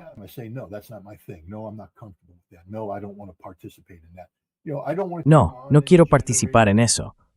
Verás, no quiero salir ahí solo para generar expectación. Saldré para hablar de los temas de los que sí puedo hablar, de cosas sobre las que tengo información, tengo puntos de vista que creo que son valiosos. Pero claro, ellos quieren que salga a hablar de ovnis, para poder decir, un exagente de inteligencia ha venido a hablar de ovnis. No, no voy a hacer eso, no es lo mío. Queremos que hables del intento de asesinato de alguien en Mónaco. No tengo ni idea de eso.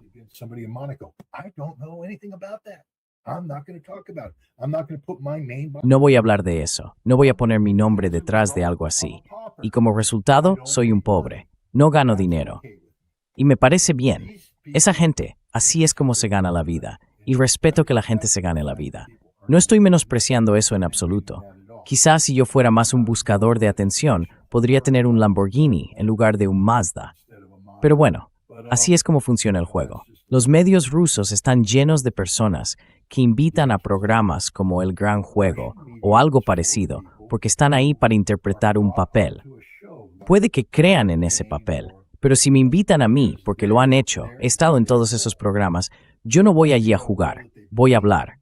Pero entonces, ellos traen a alguien para hacer de contrapunto.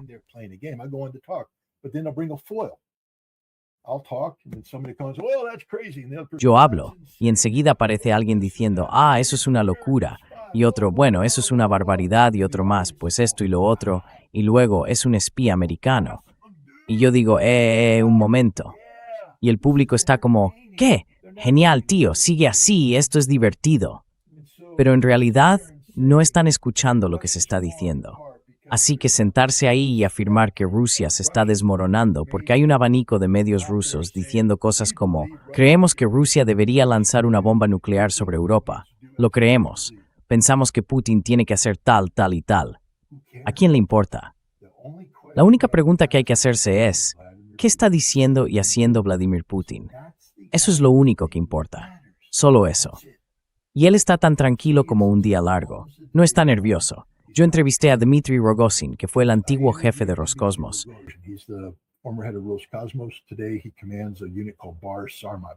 Dirige una unidad llamada BARS, B-A-R-S. Es un término ruso, una especie de abreviatura de reservas activas. Cada distrito militar tenía unidades BARS donde los veteranos se reunían y se organizaban, y si era necesario podían ser movilizados como una unidad y luego enviados al frente. Si miras el orden de batalla de las unidades, verás un montón de unidades BARS, porque todos los distritos militares están activados. Algunas de esas unidades BARS son voluntarias. BARS Sarmat, por ejemplo, es una unidad de voluntarios. Sarmat es el nombre de un misil. Supongo que cuando él trabajaba en Roscosmos también participó en el desarrollo del misil Sarmat, pero ahora se dedica a los drones. Bar Sarmat tiene una enorme instalación a las afueras de Melitopol. Puedo decirlo porque es información pública, no estoy revelando nada. Los ucranianos ya la han atacado.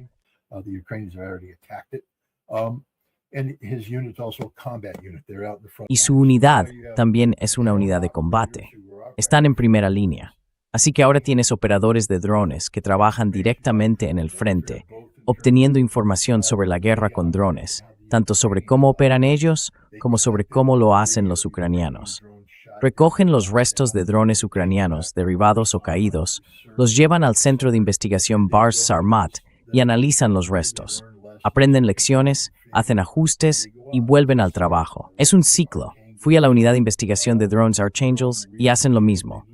Tienen unidades en el frente y un centro de investigación. Hay un intercambio constante entre Bar Sarmat y Archangels. No hay ningún tipo de pánico. Lo que percibí de la gente fue algo así como, sí, este es un momento difícil. Los ucranianos están presionando al máximo, haciendo muchas cosas.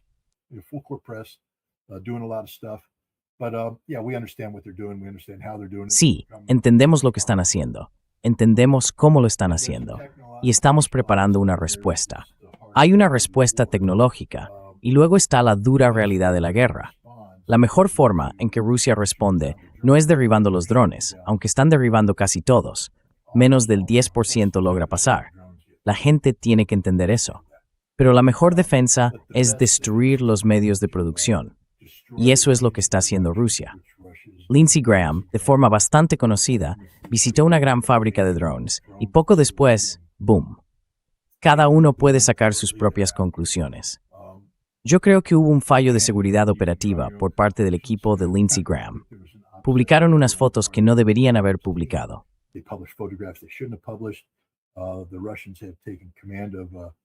Los rusos han tomado el control del mando y control generados por inteligencia artificial, lo que significa que han dominado el ISR, inteligencia, vigilancia y reconocimiento, de todo el campo de batalla. Tienen una enorme base de datos de imágenes, y a medida que ocurren cosas, cuando aparecen nuevas fotos, se analizan, se revisan y se genera una localización. Luego, la gente la evalúa. Si determinan que es correcta, envían un recurso al objetivo. Y hay casos en los que pueden localizar un centro de mando de drones ucraniano y en menos de 30 minutos lanzan 3 bombas FAP-500 sobre él, matando a todos los que están dentro. Y eso es lo que están haciendo. Están matando entre 80 y 100 operadores de drones ucranianos al día. Entre 80 y 100 cada día. Formar a un operador de drones lleva unas 4 semanas para adquirir las habilidades básicas.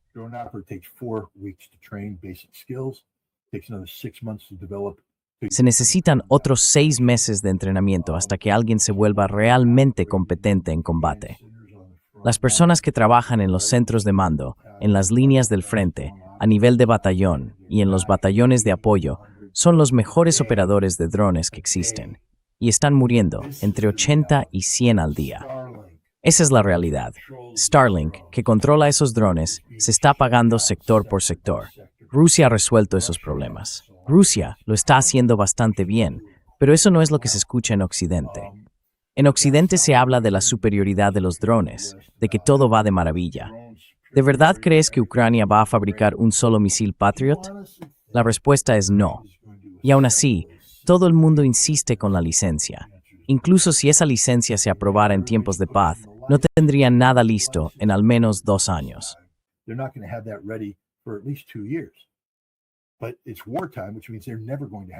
Pero estamos en tiempo de guerra, lo que significa que nunca lo van a tener listo. Y aún así, todo el mundo lo vende como la próxima gran novedad. Donald Trump está engañando a todo el mundo, fingiendo que Vladimir Putin no busca ningún acuerdo. Ya ha terminado con los acuerdos. Lo que busca es la victoria. Y lo ha dicho. Donald Trump debería escucharlo. Pero Donald Trump lo sabe. Verás, Donald Trump está jugando su propio juego. Todo el mundo en Europa, en la OTAN, en Ucrania y en Estados Unidos sabe que Rusia está ganando esta guerra. Lo saben. Pero como gente como Gilbert Doctorow dice que hay un sector dentro de Rusia que va a apartar a Putin, que Putin es vulnerable. El 20 de septiembre, Dios mío, Rusia unida podría ser barrida de la Duma. ¿Y entonces qué pasa con Putin? Habrá gente protestando en las calles. El ejército podría dar un golpe de Estado. The army could launch a coup d'etat, move power, because they did that against Gorbachev. When against Gorbachev, Yeltsin, remember 1993? Yeltsin, 1993. Este es el futuro de Putin. Qué tontería, qué basura, qué estupidez lo que están diciendo estos tipos. El ejército está completamente detrás de Vladimir Putin. El pueblo ruso está completamente detrás de Vladimir Putin. Hay un sector de la sociedad rusa, no sé, quizá un 10%, de gente que sigue soñando con las élites liberales occidentales, como hace Ksenia Sobchak. Y luego, hay un porcentaje mayor de personas conservadoras que quieren más acción. Ese mensaje se repite en los programas de Solovyov y luego lo repiten otros. Lo que hace Gilbert Doctorow es a propósito, por cierto. No es tonto, ya sabes que no lo es, pero lo hace a propósito. Sabe que está repitiendo lo que piensa una minoría muy concreta. ¿Y cuál es el propósito de ese eco? Lanzarlo, hacerlo circular en la sociedad occidental y que vuelva rebotado desde allí.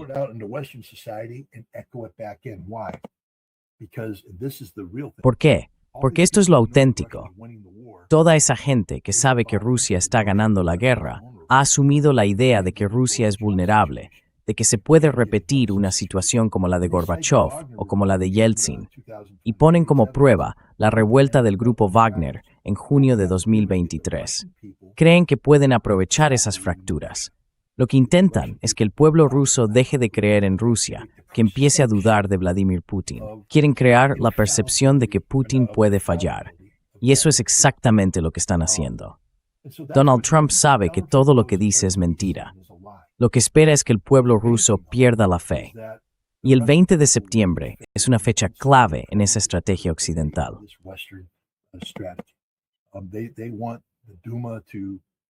Quieren que la Duma se pierda para Putin. ¿Y luego qué? ¿Van a repetir a Kerensky? ¿O van a repetir 1905, 1917? ¿Quién sabe qué parte de la historia rusa intentan repetir? Todos esos historiadores no rusos, mirando hacia atrás, intentando desesperadamente encontrar algún precedente histórico para decir, esto es lo que va a pasar. Y lo que buscan es un Maidán en Moscú. Eso es, buscan un Maidán en Moscú. Quieren ver masas de gente en la calle para derrocar a Vladimir Putin, porque esa es la única oportunidad que tienen. Míralo todo, la coalición de los que no quieren. Mira a los líderes que se están reuniendo ahí. Los tres grandes, Macron, Marine Le Pen, acaba de ser autorizada a presentarse a las elecciones presidenciales. Va a ser la próxima presidenta de Francia.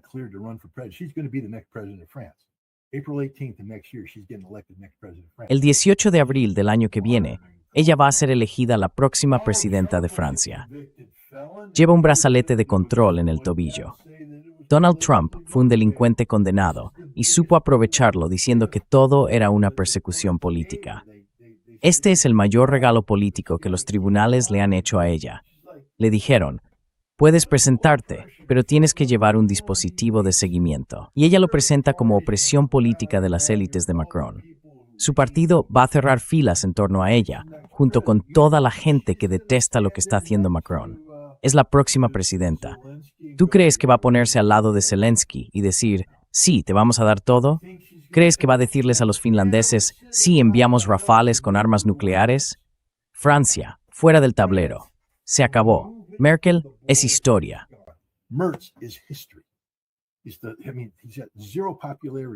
No tiene ni un punto de popularidad. Su gobierno puede caer en cualquier momento, porque mientras él anda por ahí regalándolo todo a Ucrania, su economía se está hundiendo. Las empresas están cerrando. Podría haber pronto una moción de censura. Alternativa para Alemania está ahí, esperando su oportunidad. ¿Tú crees que van a quedarse sentados diciendo, sí, entreguémoselo todo a Zelensky, es un buen trato? Y luego está, por supuesto, nuestro buen amigo Starmer. Keir Starmer. Bueno, su ministro de Historia ya dimitió. No sabemos quién lo sustituirá, quizá ese tipo de Manchester. Y puede que siga adelante. Pero, ¿seguir con qué? Los británicos son literalmente un chiste. No hay nada serio en el Reino Unido. Nada serio en absoluto.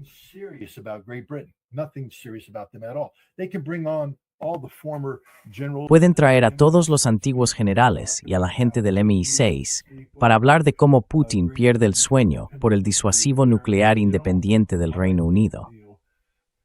Pero no te recuerdan que todos los submarinos nucleares británicos están en el muelle, en reparación, porque han descuidado el mantenimiento por los recortes presupuestarios. Si tomas la totalidad del ejército británico y lo metes en uno de esos estadios del Mundial de Fútbol, te sobran 30.000 asientos sin vender. Podemos llenar un estadio con más gente de la que Inglaterra puede poner en un campo de batalla. ¿Y se supone que tenemos que tomarlos en serio? Nada de esto es serio. Todo esto es falso.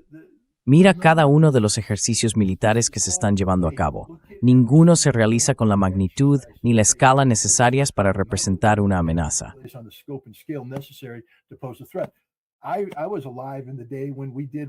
Yo viví en la época en que hacíamos el Reforger, el refuerzo de fuerzas en Alemania. Ya sabes, teníamos 250.000 de soldados estadounidenses allí, listos para combatir en cualquier momento. Y teníamos otros 300.000 que llegarían por aire para reforzar en un plazo de 10 días. 10 días después de la notificación, las tropas volaban, se unían al equipo que ya estaba mantenido, armado, todo preparado y salían a luchar. Eso es lo que significa un auténtico ejercicio militar de combate. Tener una operación Tenderfoot 34, donde llegan 5 tipos y fingen que hacen algo, eso no es un ejercicio militar real. Hasta que no pongas a prueba la logística, hasta que no me demuestres que puedes realmente movilizar 75.000 soldados para enviarlos a Ucrania y mantenerlos con apoyo logístico durante 6 meses o un año, eres un chiste.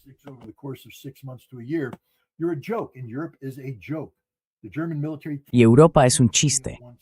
El ejército alemán no puede hacer nada de lo que quiere hacer. Pistorius publicó un libro blanco, Guerra para el año 2029. ¿Cómo piensan hacer eso? Vamos a crear un ejército de 500.000 soldados. Creo que son 400 y pico de miles. ¿Cómo van a hacerlo? Si solo tienen 148.000, no se van a ofrecer voluntarios. Ya os dijeron que el 60% afirmó que incluso si Rusia invade, no van a luchar por vosotros. Los militares en Alemania no creen en vosotros.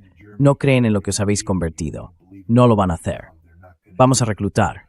¿Queréis ver lo rápido que se derrumba el gobierno alemán? Empezad a reclutar. Es todo un chiste. Es todo una fachada. Nada de eso es real.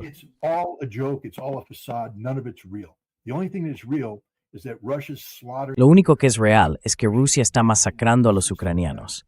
Rusia avanza de forma constante en un campo de batalla muy peligroso.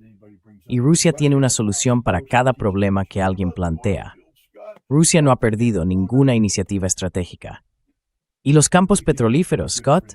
¿No los están volando?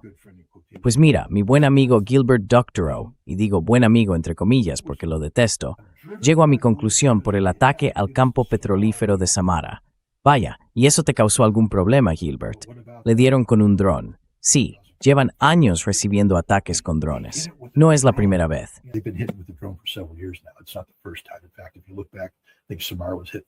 De hecho, si miras atrás, creo que Samara fue atacada 2 veces en 2025 y 3 veces en 2026. Cada vez la repararon.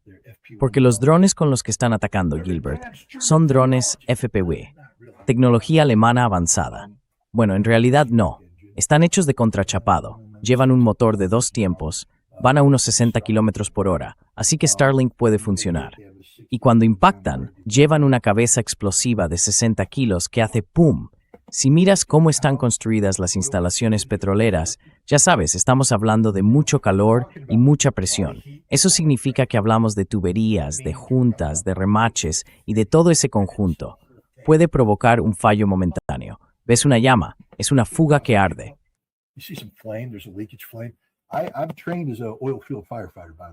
Por cierto, estoy formado como bombero de campos petrolíferos, para que todo el mundo lo entienda. Me tomé muy en serio mis días como bombero. Fui a la academia en Nevada y lo he hecho. He apagado incendios de petróleo. He apagado incendios en grandes tanques. He apagado incendios pequeños. Sé lo que hay que hacer. Y también lo saben las personas que trabajan en los campos petrolíferos. Entran allí y apagan el fuego. Cortan el suministro, dejan que se consuma. Los sofocan con distintos materiales. Luego entran, hacen una evaluación y sustituyen las piezas que, por cierto, los campos petrolíferos requieren mantenimiento constante. Así que tienen un montón de piezas de repuesto y las utilizan. Y por lo general, lo que pasa es que, más o menos una semana después, el campo petrolífero vuelve a estar en funcionamiento.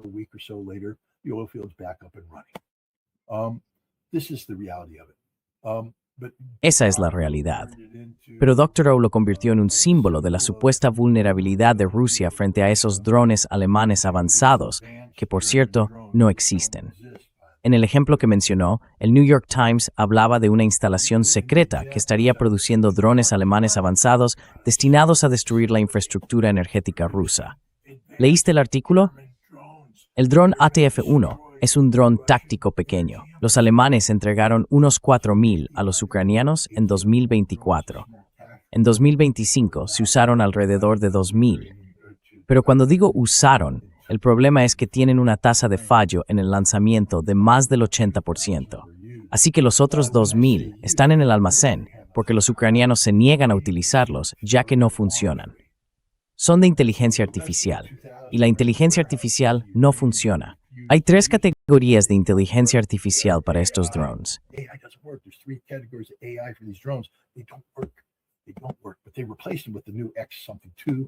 Los sustituyeron por los nuevos X-Algo 2, que son drones alemanes avanzados, aunque en realidad son una copia del Lancet ruso, que lleva en servicio desde 2020. Se usó en Ucrania desde ese mismo año, así que, básicamente, es una copia de un dron ruso que ya tiene 4 años de experiencia en combate. No es mejor que el dron ruso, usa la misma inteligencia artificial. ¿Y sabes quién no va a usar este nuevo dron X en combate?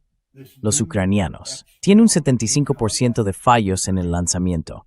¿Recuerdas cuando te hablé de los operadores de drones ucranianos muertos?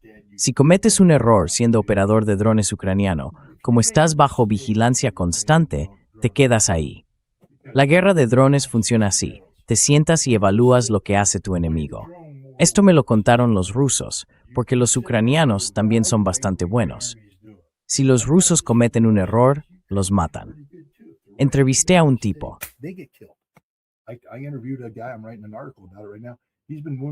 Estoy escribiendo un artículo sobre eso ahora mismo. Le han herido, ¿qué? Unas 12 veces en los últimos 2 años. Metió la pata porque lo detectaron. Y ¡zas! Lo hirieron, lo sacaron, lo volvieron a meter. Esa es la realidad. Solo que los ucranianos, cuando atacan, lo hacen con otros drones, quizá con algo de artillería. En cambio, los rusos, cuando atacan, lo hacen con Iskander, con Fab 500. Básicamente vaporizan a quien esté dentro. Si cometes un error, mueres. Así que estás ahí, en tu puesto de mando, y ahora tienes que lanzar. Vale, pues llegan los drones, porque todo lo que hay en el puesto de mando tiene que haberse traído antes.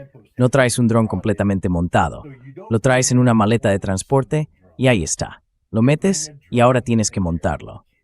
Hay que hacer cierta preparación. Los drones usan baterías.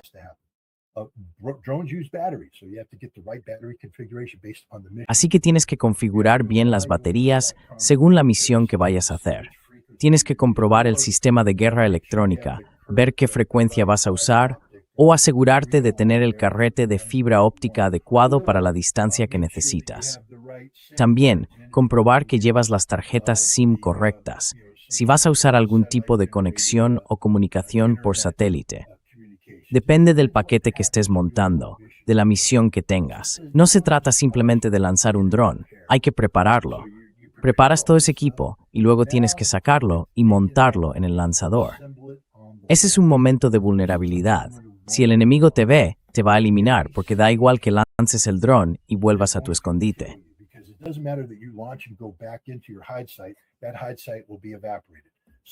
Ese escondite va a desaparecer. Así que tienes que encontrar una ventana en la que el enemigo esté ciego, en la que no esté mirando. Esas ventanas no son muy grandes. Entonces sales con tu dron, ajustas las alas, lo colocas y pruebas todo. Todo está listo. Asegúrate de tener un buen lanzamiento. Y no se lanza. Ahora tienes que averiguar qué falla. Lo intentas otra vez. No se lanza. Estás muerto. Acabas de morir. Y lo peor es que aún no estás muerto, pero sabes que vas a morir. Sabes que no tienes elección. Es automático. Vas a morir porque los rusos te han visto. Y ahora los rusos van a matarte.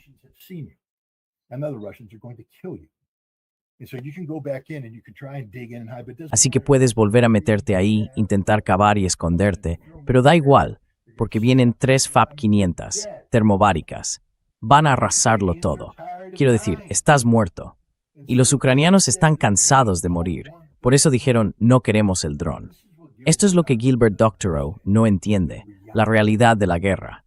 La realidad es que los rusos están ganando esta guerra, porque los rusos son mejores que los ucranianos. Los ucranianos tienen muy buena gente, pero están muriendo. Están muriendo a montones y no pueden ser reemplazados. No pueden ser reemplazados. Sus mejores operadores de drones, los que entrevisté del lado ruso, empezaron como hombres de reconocimiento.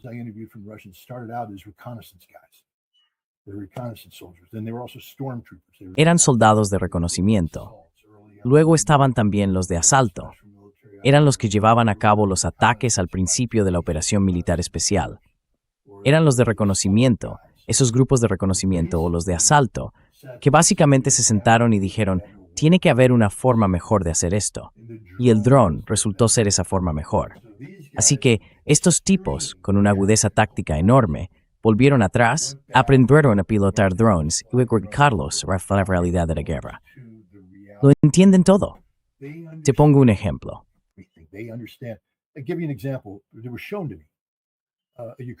Me las enseñaron. Un centro de mando de drones ucraniano. Bueno, ellos no lo sabían. Parecía simplemente otra zona con árboles. Porque la inteligencia artificial dice, estos son los lugares que creemos que serían buenos centros de mando.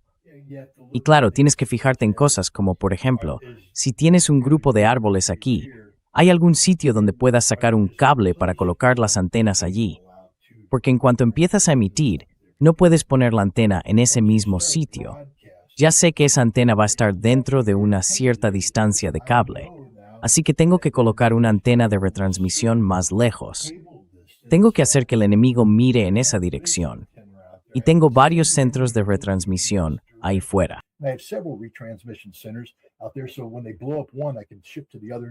Así que, cuando destruyen uno, puedo cambiar al otro y luego al siguiente.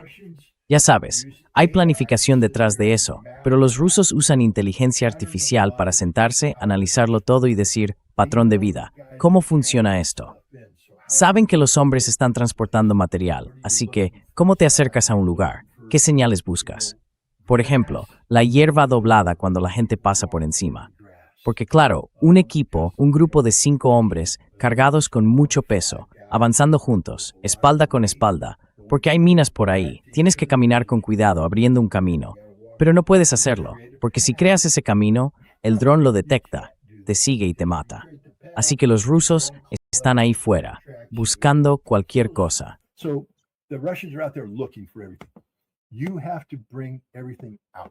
Tienes que sacarlo todo. Si lo metes, tiene que salir, y no puedes dejar ni rastro. Lo que pasó fue que el ucraniano estaba hidratándose, o sea, bebiendo agua, porque cuando haces esta misión, estás allí 14 días, en el mismo sitio, sin moverte. No maniobran, no cambian de posición, se quedan allí. Entonces, cuando bebes agua, la bebes y se supone que tienes que tirar la botella a la papelera. Porque al final del día, lo metes todo en una bolsa y te lo llevas. Pero después de 10 días, te vuelves un poco perezoso, un poco confiado. Por lo visto, él estaba sentado, bebió su botella y la lanzó hacia la papelera. Rebotó en la tapa, en el borde y rodó fuera por debajo del follaje. Y los rusos la encontraron.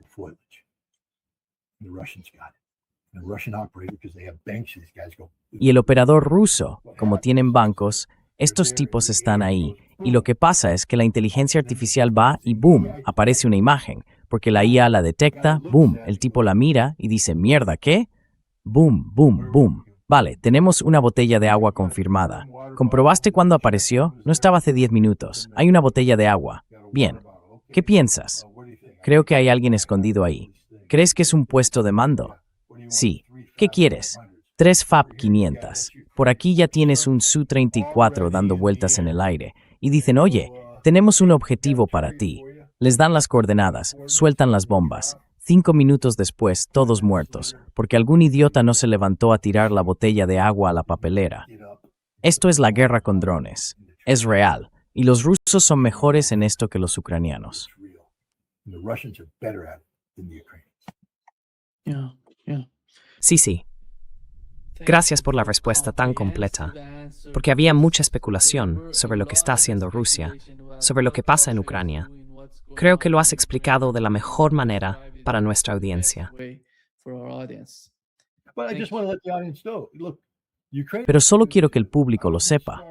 Los ucranianos también son buenos. Yo estuve en Starobelsk, ¿sabéis? En la universidad que fue atacada.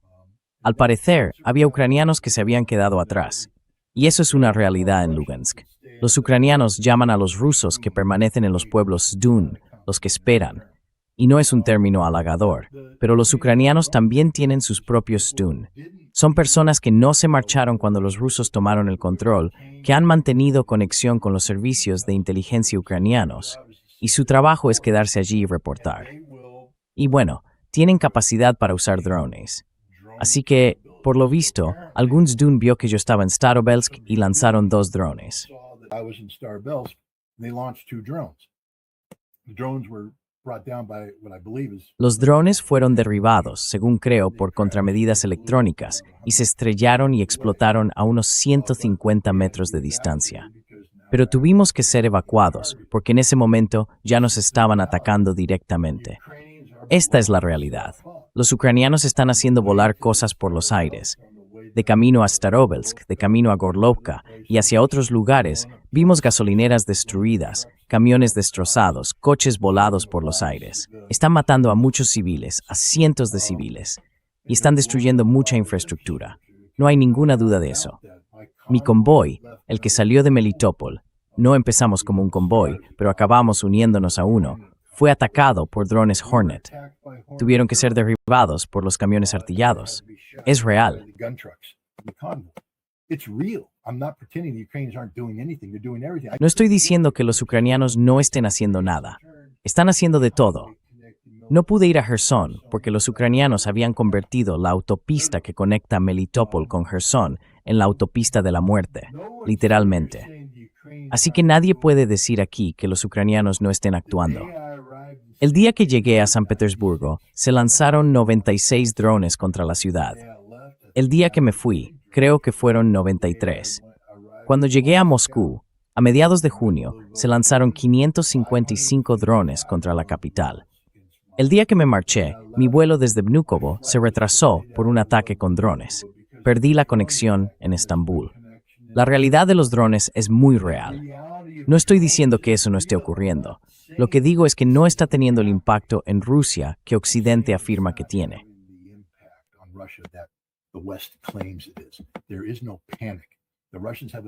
No hay pánico. Los rusos tienen una solución para todo. Son más inteligentes de lo que la gente piensa. Hay una unidad de drones en Rusia que se llama Rubicon.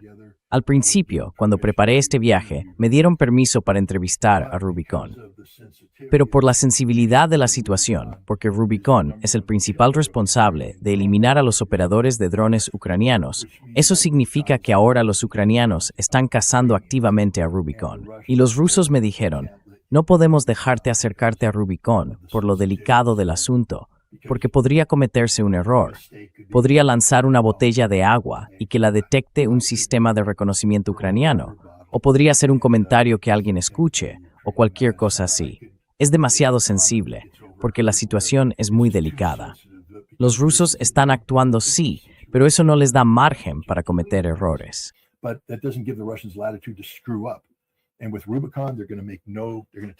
Y con Rubicon no van a correr ningún riesgo. Así que no pude hacer las entrevistas ni las visitas que quería con Rubicon, porque se consideró que, ya sabes, no era operativo. No quiero que nadie piense que estoy aquí diciendo que los rusos están haciendo todo esto y que no hay ningún problema. Este es uno de los problemas más difíciles del mundo. Y si los rusos se equivocan, los rusos mueren, y los ucranianos están matando a los rusos que se equivocan. Es simplemente la realidad. Lo que intento transmitir es que esa idea de una presencia abrumadora de drones ucranianos que están desmoralizando a los rusos, paralizándolos, es una mentira total. Rusia tiene el control absoluto de la situación. Las cosas van como Rusia quiere que vayan. Es una situación muy, muy difícil, una situación muy dura, en la que si Rusia comete un error, muere.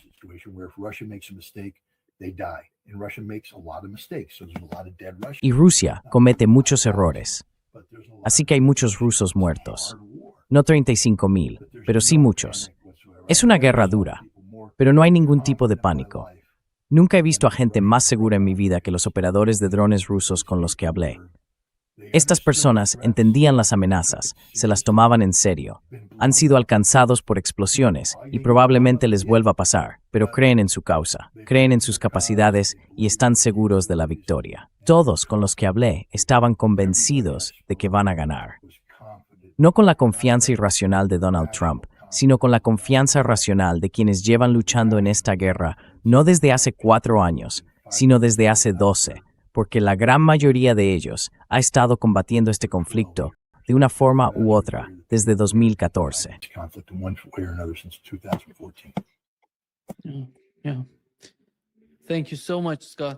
Muchas gracias, Scott, por estar hoy con nosotros. Muy bien, muy bien. Tu respuesta sobre Ucrania y Rusia fue realmente importante y además llega en un momento muy oportuno. Mucha gente quería escuchar eso, saber qué está pasando con el caso de Ucrania. Muchísimas gracias. Un placer, como siempre, Scott. Gracias, Nima. Que tengas un buen día. Gracias. Gracias.